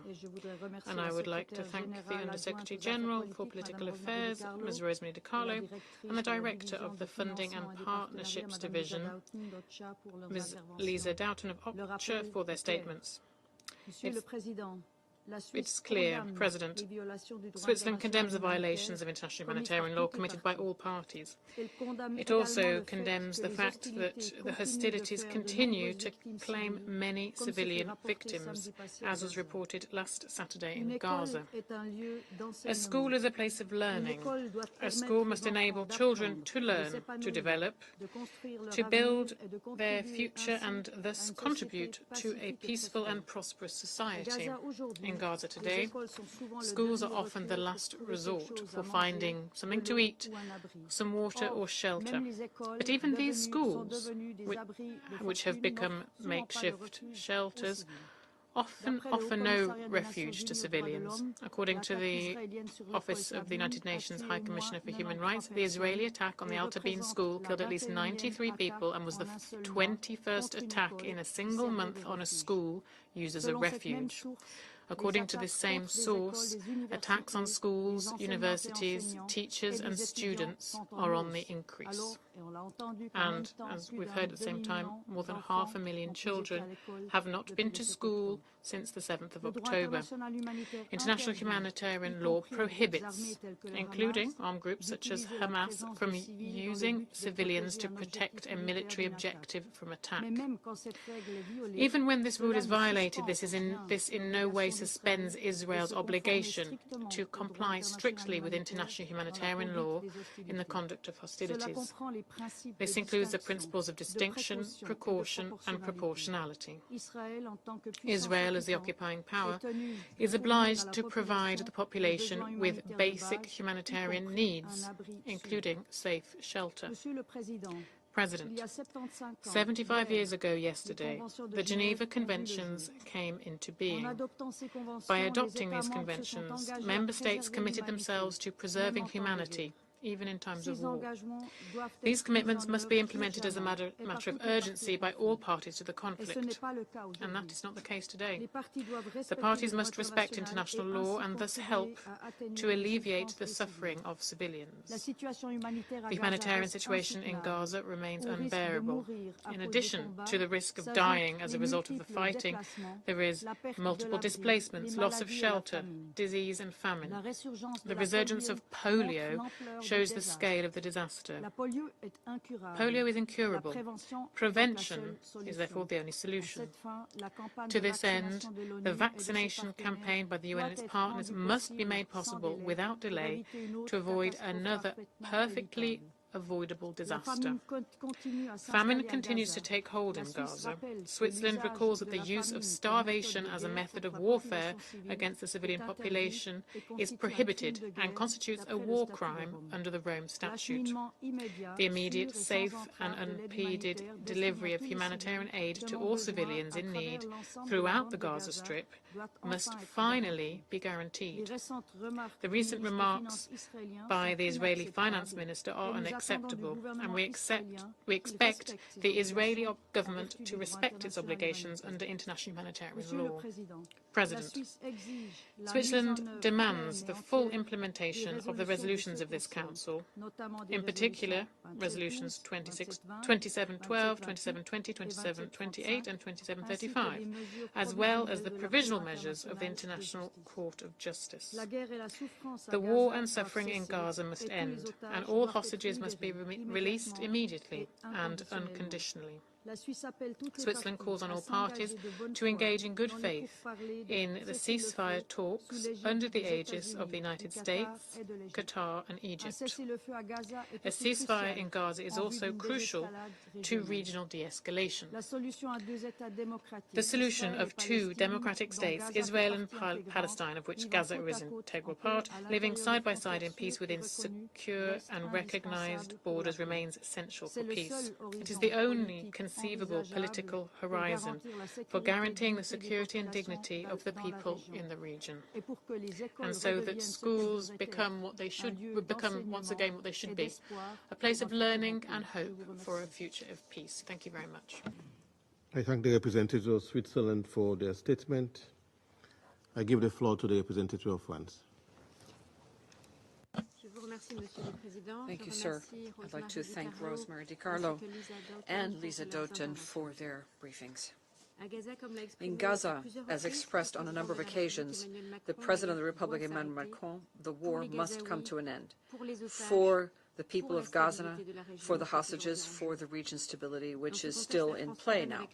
In this context, France most firmly condemns the Israeli strikes on 9 August, which targeted the Tabin school in the town of Gaza, and addresses its condolences to the close family of the victims and stands in solidarity with its thoughts for the wounded. For some weeks, schools have been bombed where hundreds of people were displaced and seeking refuge with an unacceptable number of victims. These attacks against the civilian infrastructure must stop, and France recalls the urgency of respecting humanitarian law in this regard. And France would also underscore the urgency of a ceasefire immediately and permanently in Gaza Strip in order to put an end to the suffering of the civilian population and to bring about massive and unimpeded delivery of humanitarian assistance, which is absolutely necessary for the immense needs of the people of Gaza, and reiterates its call for an immediate release and without conditions of all hostages, as well as its condemnations in the strongest terms of all terrorist attacks committed by Hamas and other terrorist groups on the 7th of October. As recalled along the side of the United Kingdom and Germany, France supports mediation efforts of the United States, Egypt, and Qatar, and calls for immediate resumption of negotiations, which must be successful without any further delays. And France reaffirms the urgency of implementing a two-state solution the only way to guarantee stability and security in the region. Given the urgency of a two-state solution, that is the only way to bring about security and stability in the region. Given the increase of tensions in the Middle East, this Council must do everything in its power in order to prevent further regional unrest. And France is attached to regional stability and security of its partners in the region, and we have mobilized in favor of a rapid de-escalation, working with our international partners. France expresses its deep-seated concern with regard to ongoing clashes along the blue line between Israel and Lebanon, and reiterates its full support to UNFIL, whose action is key, and thus reaffirms its attachment to the security and intends to propose to this Council a draft resolution to renew UNFIL's mandate for another 12 months. We call upon all parties to shoulder the greatest responsibility and exercise the greatest restraint for the region as a whole to prevent any further flare-ups. Israel should refrain from any attack that might further exacerbate regional tensions and which would make it more difficult to bring about a ceasefire and the release of the hostages. Thank you. I thank the representative of France for their statement. I give the floor to the representative of Ecuador. Señor Presidente, Mr. President, I'd like to thank Undersecretary General DiCarlo and Director Dalton for their briefings to the Council. My country reiterates its support for the courageous and sacrificing efforts of the United Nations and agencies in the conflict zone. Now more than 10 months have elapsed since the beginning of this war, more than 10 months of violence, death, and desolation, more than 10 months of discouraging and deadly news, and this weekend was no exception. The bombing of a school in Gaza has once again led to the death of dozens of Palestinian civilians, many of whom were displaced several times, seeking in vain security and protection. The enormous numbers of deaths and civilian wounded created by this war make it difficult to disagree with those who have said that the Palestinian people is grappling with collective punishment, as stated by the Secretary General Guterres and various world leaders. Meanwhile, more than 110 hostages continue to be under the thumb of Hamas, and more than 300 days since they have been in captivity, which started with the unjustifiable terrorist attacks of 7 October. These attacks, we should recall, were the immediate cause of the current violence, and we can't but condemn it, as my country does once again on this occasion.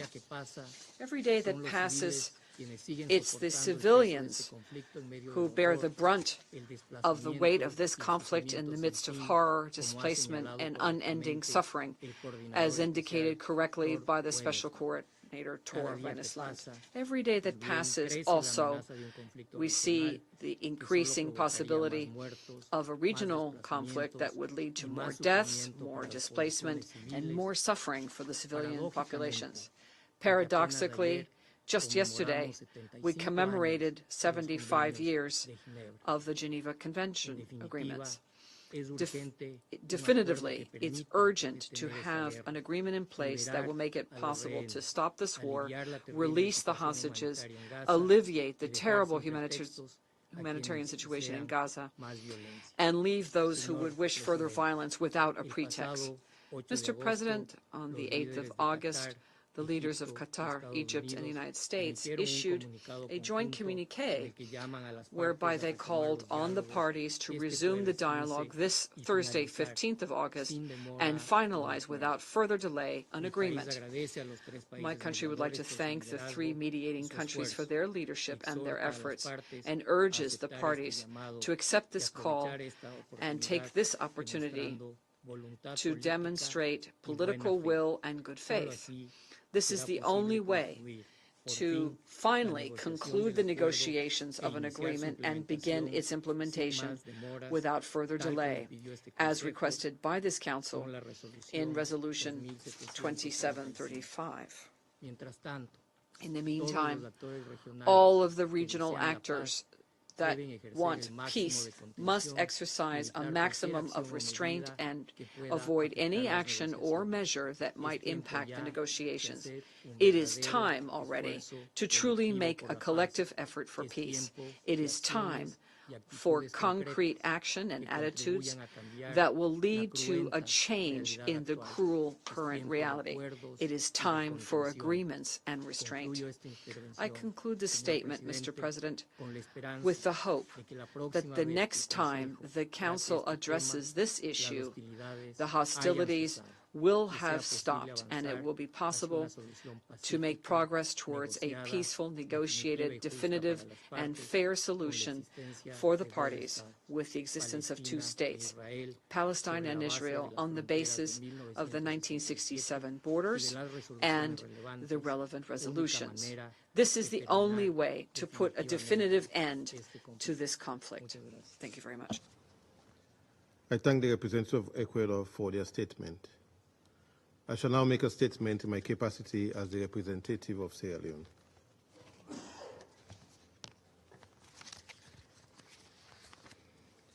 I thank USG Ms. Rosemary DiCarlo and Director Lisa Doughton for their important briefings and call to action, particularly in the statement of Director Lisa Doughton, to leave no stone unturned. I welcome the participation of the representatives of the states of Palestine, Israel, and South Africa in this meeting. After weeks of sustained escalation amidst continued violence in the Gaza Strip and the wider region, it is tragic to hear another report of a direct attack on the Al-Tabin school located in central Gaza, a place where hundreds of displaced Palestinian civilians found shelter. We know that in the press release, the Israeli Defense Forces stated that following intelligence, the Israeli Air Force precisely struck a Hamas command and control center embedded in the Al-Tabin school, located adjacent to a mosque, which serves as a shelter for the residents in Gaza City. Sierra Leone deeply regrets that over 80 civilians were killed, including a family of 10 persons, and that many more were injured. We deplore this tragic and unacceptable loss of civilian lives and the actions that led to such devastating consequences. We reiterate our condemnation of attacks on honor schools, civilian objects, including residential areas, providing shelter to innocent civilians, in particular women and children. We call for an immediate end to indiscriminate and disproportionate attacks and violations of international law. Colleagues, as reported by the UN Human Rights Office in the occupied Palestinian territory, the unfolding pattern in the recent weeks of direct strikes on schools in the Gaza Strip is unacceptable and cannot be justified under any circumstances. The UN Human Rights Office has also reported that over the past months, 17 schools have been struck, killing at least 163 Palestinians, including women and children. In the span of 10 months, each day has brought new challenges, struggles, and hardship for the affected civilians who have witnessed and endured prolonged suffering. The humanitarian situation remains a crisis of epic proportions, as the supply of humanitarian aid into the Gaza Strip remains challenging due to access constraints and the high level of insecurity. Civilians are not only struggling to access basic amenities such as food, water, and medication, but are also at risk of a surge in communicable diseases due to overcrowding and poor living conditions. Recently, the World Health Organization has confirmed the high risk of poliovirus spreading within Gaza Strip due to the unsanitary condition in the confined space. As stated by a WHO expert, an outbreak of poliovirus in the Gaza Strip may spill over internationally at a very high point. We therefore call for the safe facilitation of unobstructed access into and within Gaza through all crossing points for all vaccinations, associated equipment, including cold chain storage, and specialist staff.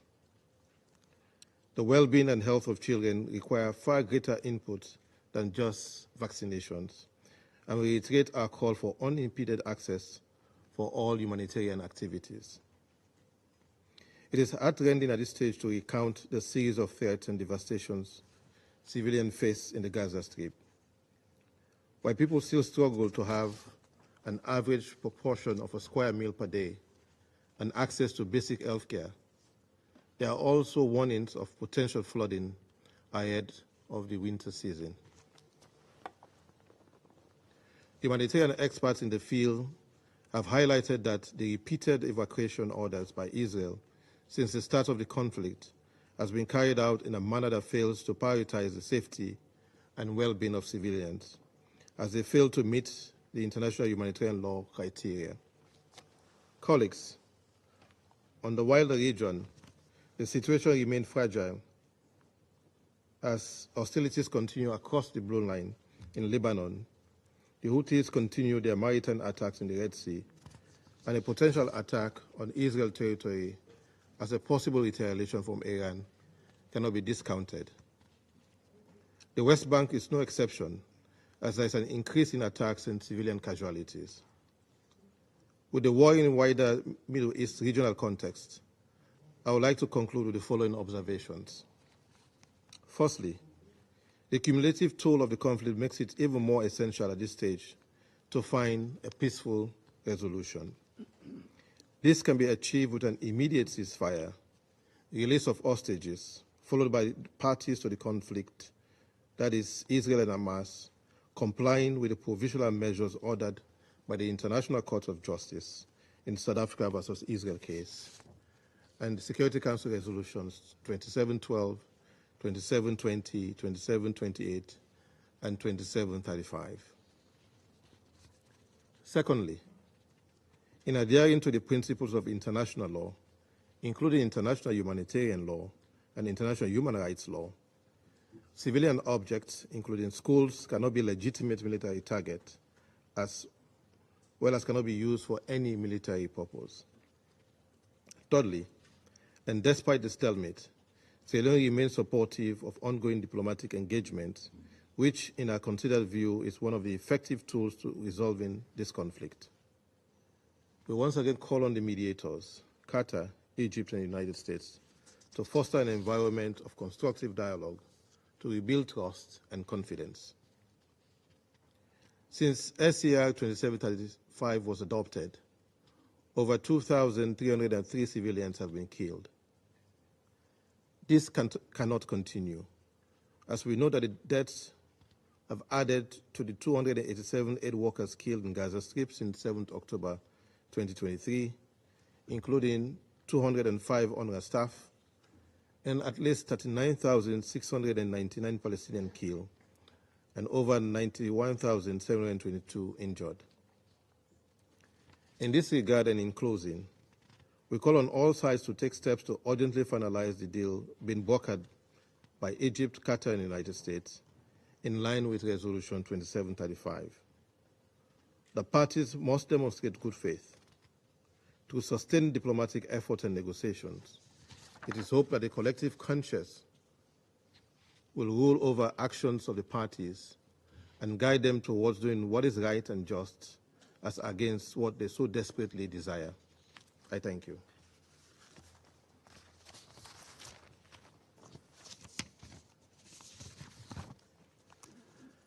I resume my functions as President of the Council. I give the floor to the representative of the Observer State of Palestine. Mr. President, as we gather here for the 10th month in a row to advance a ceasefire to save human lives, Israel continues taking human lives and every action possible to spread a wildfire across the Middle East. As we sit here on the 75th anniversary of the Geneva Conventions that were birthed in the ruins of entire cities, in the mass and indiscriminate killing of civilians, in the death chambers in Hiroshima and Nagasaki, as a pledge that the light will emerge out of the darkest night and protect the dignity and humanity of all persons caught in armed conflict, Israel is tearing the conventions apart in Gaza along with every rule humanity has ever elaborated. As we meet here in New York, there are Israeli government and military officials, pundits, and analysts explaining seriously that they are entitled to carry out indiscriminate and disproportionate attacks against the Palestinian civilian population, to wage war against civilians. They explain that starvation is a legitimate weapon of war. They justify gang rape and torture against defenseless prisoners as a required deterrent. And this is not a theoretical exercise. This is what Israel is imposing against millions of Palestinians, no man, woman, or child spared. You demand Israel to stop killing civilians as a Security Council, but it targets them in their shelters and tents. You demand Israel to allow food and medicine in, but it ensures that famine and diseases spread. You demand Israel to treat Palestinian prisoners humanely, but it tortures them and allows the Israeli jailers to rape and abuse their Palestinian hostages. You call on it to stop its settlements, but it rapidly accelerates its colonization of Palestinian land. You urge Israel to uphold the historic status quo at the holy sites, but its ministers and settlers desecrate the Al-Haram al-Sharif each time more openly and provocatively. So let me state the obvious. Israel does not care about your condemnations. Let me repeat. Israel does not care about your condemnations. It dismisses your resolutions. It does not even listen to your debates. Their representative will be playing with his iPhone while you are talking. As countries, as a Security Council, you had a responsibility to act months ago to stop this impunity. As the genocide continues, you have a responsibility to react, to save human lives, and preserve the foundations for peace and security for all, not just for some. Israel is a rogue state with a rotten government due to the unbridled impunity it has enjoyed so far. I have no doubt that the tides will turn, and we will not be deterred in making sure no one can act as if Palestinians' lives are worthless.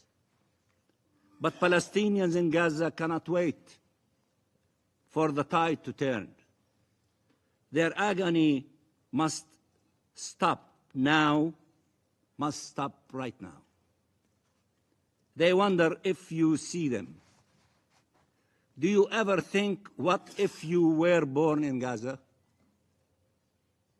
What if the prisoner raped was your son? What if the children starving to death were your own? What if that woman killed was your daughter or your wife? What if the disease was riddling the body of your mother, your grandmother? What if that family that was blown into pieces or burned to death was yours? Killed in cold blood after running in desperation and hunger for months to survive.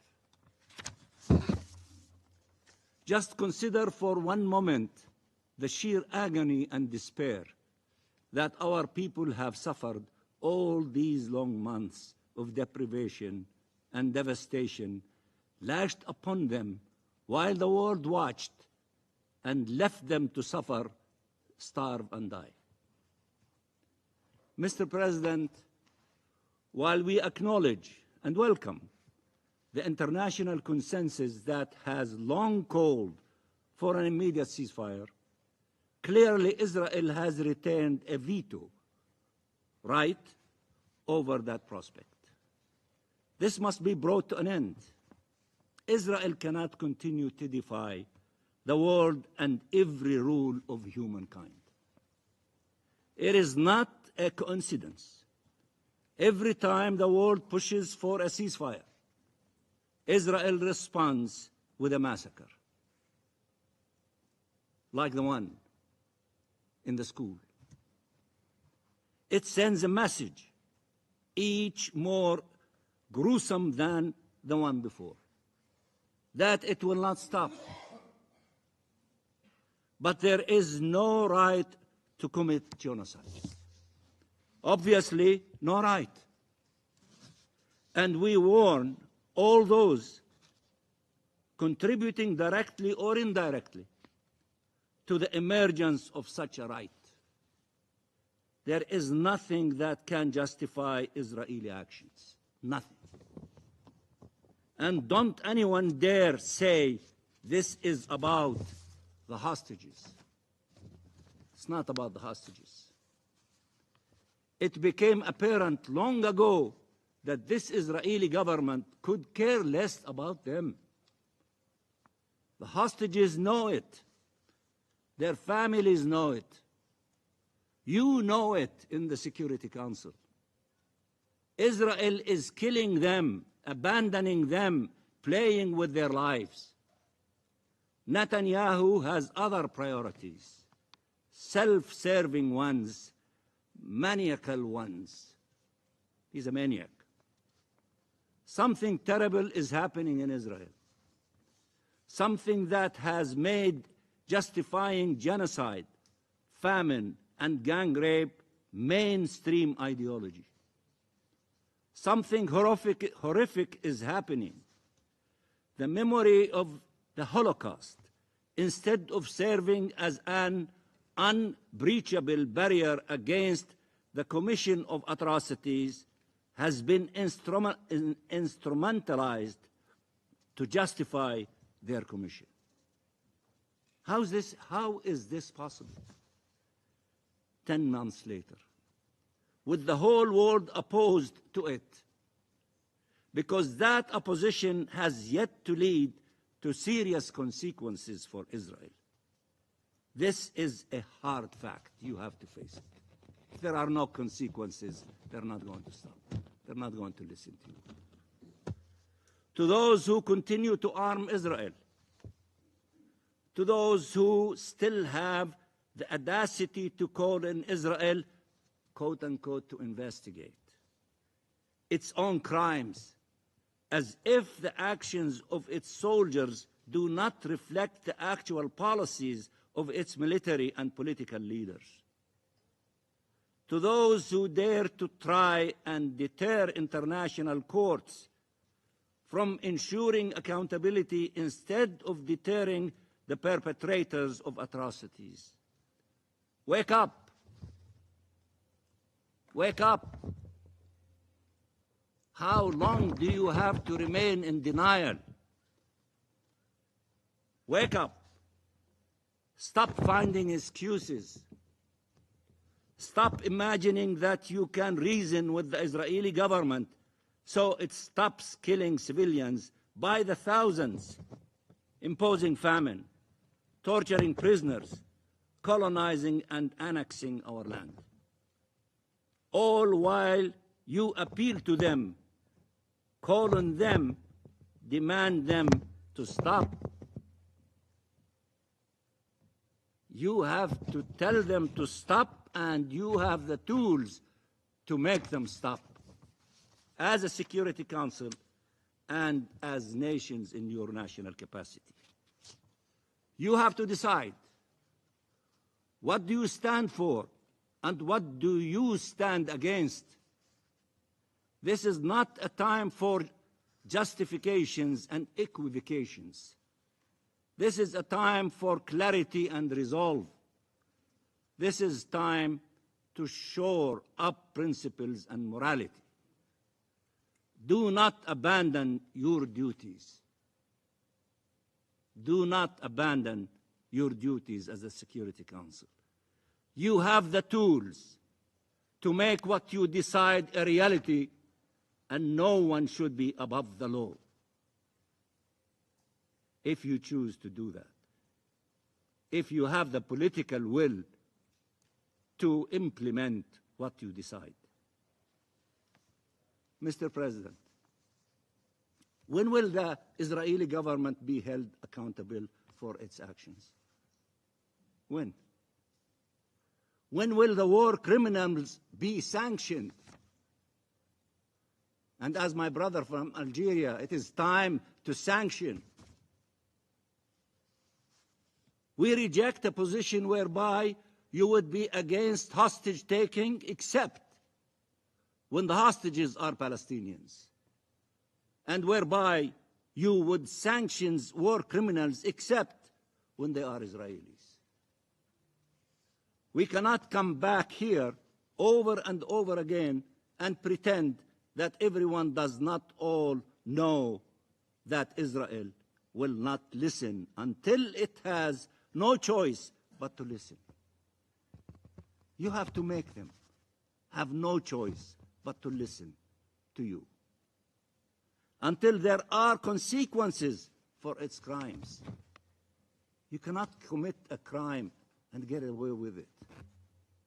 There has to be consequences for those committing crimes, for those who want to defend the four Geneva Conventions and all the conventions' elements.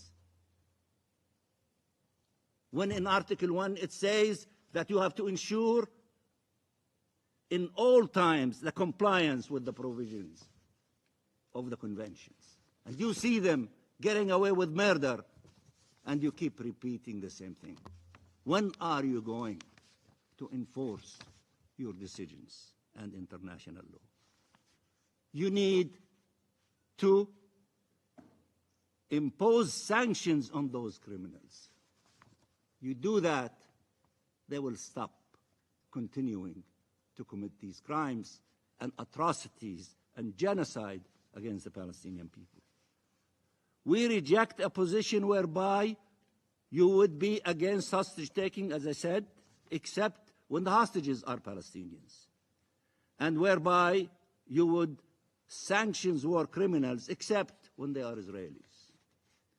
We cannot come back here over and over again and pretend that everyone does not know that Israel will not listen until it has no choice but to listen until there are consequences for its crimes. Palestinians are exhausted, surrounded by death and endless horrors, and they know your words are so that they know that your words are no match for the bombs and bullets taking away their lives and limbs. But words are not all this council has. Words are not the only tool your countries have. Some have gone beyond words. They are too rare. This is a time to act, as a number of you have stated. And you will be judged not only for the eloquence of your speeches, but also, and more importantly, for the courage of your actions. Show some courage. Show some bravery. Take actions. Stop the criminals in getting away with murder. Mr. President, we don't want Israel to torture our prisoners a bit less. As some say, that torture them a bit less. We want to see them free. We don't want Israel to make its occupation a bit less brutal. We want to see it end. Our people deserve freedom. The International Court of Justice has been unequivocal in its determination that, and I quote, the sustained abuse by Israel of its positions as an occupying power through annexation and an assertion of permanent control over the occupied Palestinian territory and continued frustration of the right of the Palestinian people to self-determination violates fundamental principles of international law and renders Israelis' presence in the occupied Palestinian territory unlawful. Their presence in the occupied Palestinian territory is unlawful. Therefore, the court said it has to end as quickly as possible. This illegal occupation and all the illegal, inhumane, racist and destructive policies that flow from it must end. The Palestinian people will not disappear, and they will not surrender. They will not relinquish their legitimate aspiration to live in freedom and dignity in their ancestral land. I urge the Security Council to act. I urge you to act. And in the coming days, we will go to the General Assembly to make sure that it upholds its charter responsibilities to make sure that the determinations of the highest court in the world, the ICJ, is translated into political will and momentum, into concrete actions to be pursued by the UN and its member states to end this illegal action as soon as possible. To protect civilians' lives, to preserve and pursue peace and security.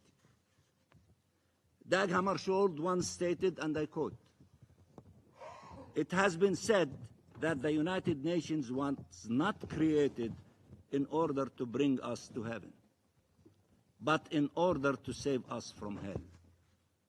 End of quotation. History will remember that the Palestinians were left to endure hell.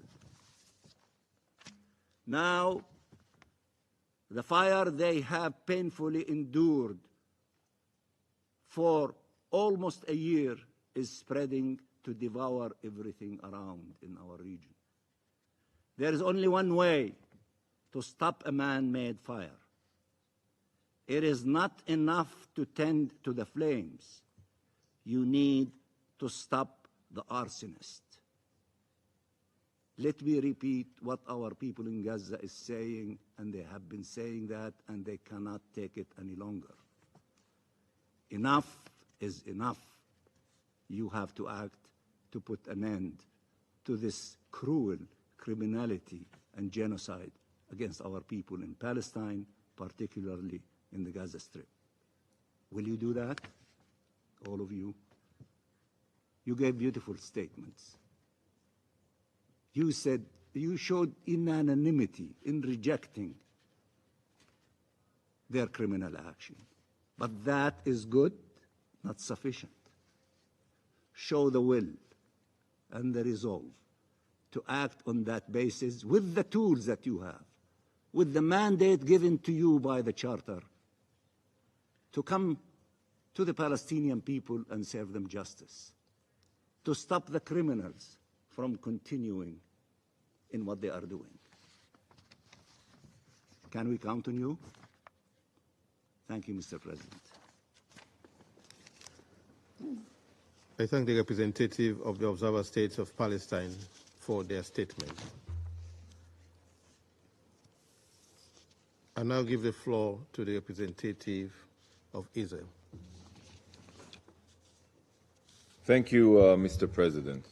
Mr. President, I'm sure many of you were not aware or did not care to check But today is Tisha B'Av, the saddest day on the Jewish calendar, our ancient day of mourning. We are fasting today for the many tragedies in Jewish history that occurred on this day, including the destruction of our first and second holy temples in Jerusalem. But let me be clear, Jerusalem will never fall again. Jerusalem, united Jerusalem, will never fall again.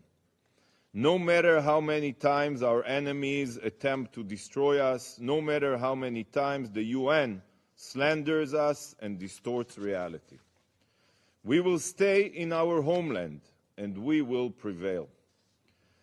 Mr. President, Council members, in the early hours of October 17th,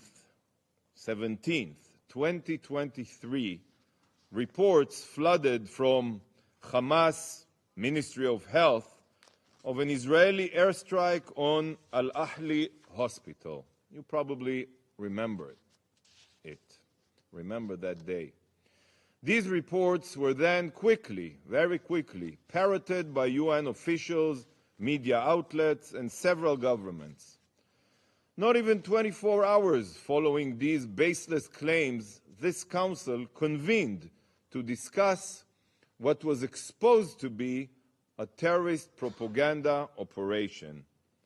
As you probably remember, it was a Palestinian Islamic Jihad rocket which fell on the hospital parking lot, not an Israeli missile. Fast forward 10 months, and nothing has changed. In the early hours of August 10th, 2024, the Gaza Ministry of Health, which the OCHA representative referenced while failing to mention it is in fact Hamas, has concocted a new blood libel. Once again, UN officials and media outlets were quick to echo this campaign of lies. I simply cannot comprehend that the United Nations Security Council would hold an emergency session based on jihadist propaganda. Once again, the Council falls for terrorist narratives, amplifying them and neglecting its obligations to the truth. Some in this chamber distort reality because of political interest, and we all understand the political interest. So I will set the record straight for all of you. On Saturday, August 10th, Israel targeted not a school, not an innocent school. We targeted dangerous terrorists operating in a Hamas command and control center within El Taba'in school. As usual, Hamas cynically abuses civilian facilities which should be protected as their terror bases. This strike eliminated at least 31 Hamas and Palestinian Islamic Jihad terrorists who carried out attacks from inside this compound. These vile terrorists included platoon commanders, mortar and rocket operatives, cell commanders, and intelligence operatives. We neutralized dozens of vicious terrorists who used this school for their evil goals and were in direct violation of international law. But do you hold Hamas accountable for the losses? No, of course not. And of course he shouldn't speak for Hamas because he doesn't represent them. How convenient. By the way, the building itself is still intact, which would be physically impossible if Hamas claims are to be believed.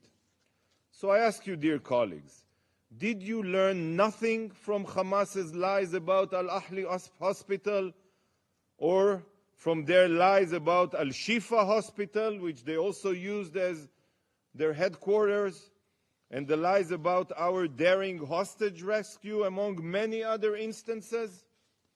In which other context would the international community rush to propagate the lies of a terrorist organization attempting to malign a democratic state as we take every possible measure to minimize collateral damage, while Hamas uses civilians as human shields, deliberately putting them in harm's way. Not only are Hamas lies echoed here, but you also ignore and enable their outrageous violations of international and humanitarian law. Prohibited use of civilian infrastructure by Hamas terrorists are numerous, are widespread. Everyone, I'm telling you, everyone can see them. Everyone except the UN, of course.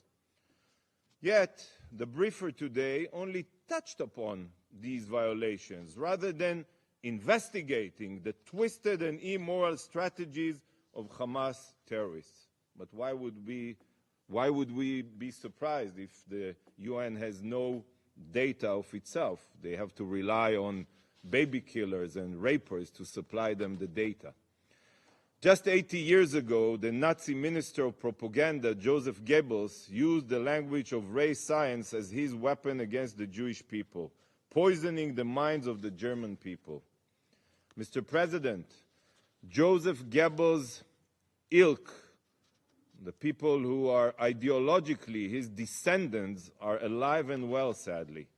Only now it is Hamas using the language of humanitarian and international law and modern blood libels to vilify Israel.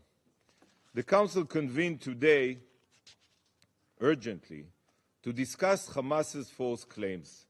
Shockingly, it seems that you have decided to dedicate your time to listen to the terrorist lies, while no real concern has been shown when Israeli children were murdered only recently by Hezbollah.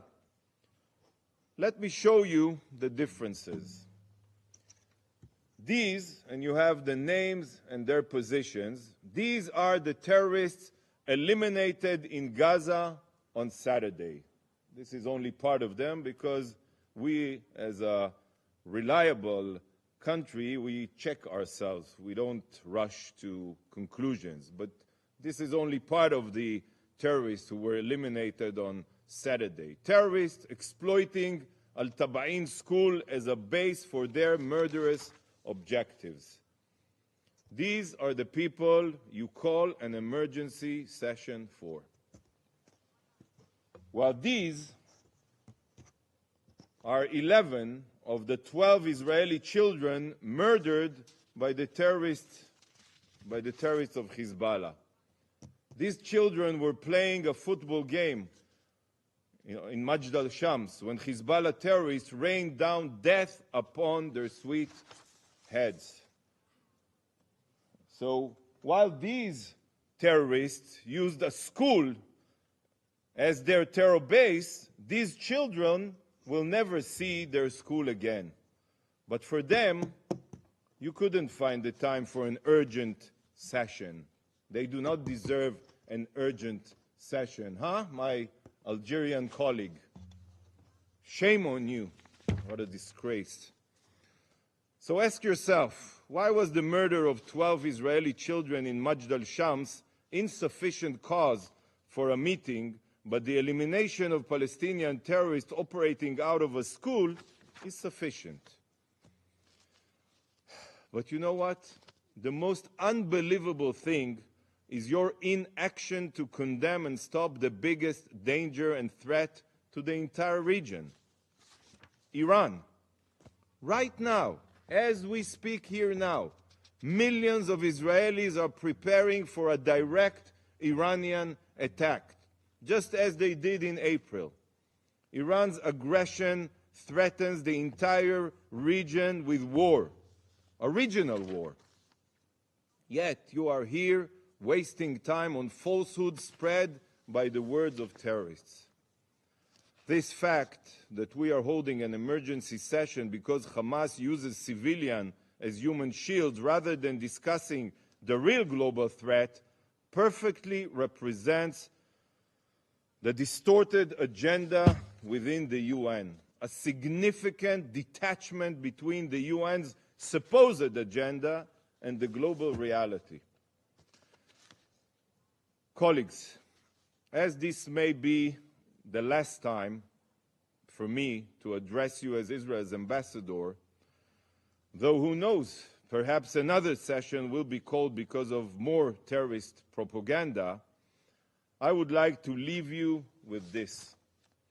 I have been immensely, immensely proud to represent my country here, the most moral country in the world, the most moral country in the world. You listen, Palestinian representative, in this warped place.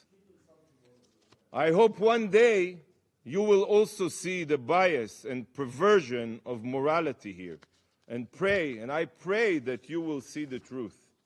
The terrorist organization that this guy represents here and tyrannical regimes should be condemned, not protected, and that Israel should be praised. We are today the vanguard of civilization. We are the vanguard of civilization. But until then, Am Israel Chai. Thank you, Mr. President. I thank the representative of Israel for their statement. The representative of Algeria has asked for the floor to make a further statement. I give them the floor. Merci, Monsieur le Président. Thank you, President. Très brièvement. Very briefly, Je voudrais témoigner I ici wanted to testify que here les 16 000 that the enfants 16,000 children tués who have been killed depuis le 7 octobre since the dernier 7th of October ne se sont pas suicidés. didn't kill themselves. Je voudrais témoigner ici I would like to testify que les here plus de 10 000 that the femmes more than 10,000 women massacrées massacred ne se sont pas suicidées. didn't massacre themselves. Thank you very much. I thank the representative of Algeria for their further statement. I now give the floor to the representative of South Africa. Mr. President, thank you for giving us the opportunity to participate in this urgent meeting, which is most likely not going to be the last on the same matter, whilst civilians continue to be massacred by the implacable government of Israel. Unfortunately, some in this room continue to support and defend Israel as it commits the most despicable crimes against humanity the world has ever seen in recent times with impunity. It is indeed an indictment on the UN Security Council that a resolution has to date not been found on this intractable conflict that has served on the agenda of this organization since time immemorial. Just yesterday, lamenting the inefficiency of the Security Council, the Secretary General remarked, and I quote, "Since 1945, the United Nations Security Council has been a bedrock of global peace and security, but the cracks in its foundations are becoming too large to ignore. They are contributing to deadlock, stalemate, and stagnation around today's most pressing crises." End of quote. In this regard, the inability of the Council to put an end to the genocide that continues to be carried out by Israel against the people of Gaza is a case in point. Mr. President, Israel's impunity and apparent political protection is not perceived, it's real. This impunity puts into question the whole meaning of, and I quote, legally binding, because this organization has adopted numerous resolutions since the formation of the United Nations that have been undermined by Israel for decades. To affirm its status as a legal delinquent immediately following its receipt of armed support from those who support it, Israel committed yet another massacre on 10 August this year when it bombed the Al-Tabin school in central Gaza City, where thousands of displaced families had sheltered. More than 100 Palestinian children, women, and men, and many injured as a result. The assassination of Hamas leader, Dr. Ismail Haniyeh, in Tehran last month, and the continuous targeting of civilians in Gaza will likely further compound the situation in an already volatile region. We hope that the investigation into his assassination will soon be concluded and call on all parties to exercise the utmost restraint and avoid any acts that would escalate tensions in an already fragile region. Mr. President, as an avid believer of the rule of law, in December last year, South Africa approached the International Court of Justice, seeking an order to prevent Israel from committing genocide against the Palestinian people. Israel defied the court's order and launched an offensive in Rafah. Once again, South Africa put its trust in the global court system and sought additional provisional measures to prevent Israel's persistent acts of genocide against the Palestinian people in Gaza.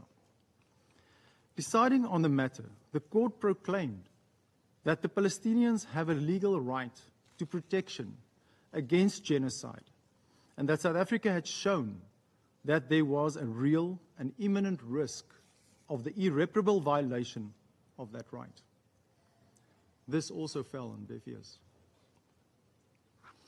In addition to the evidence presented at the ICJ, South Africa submitted to the Security Council a body of evidence in support of its argument that Israel is committing genocide in Gaza.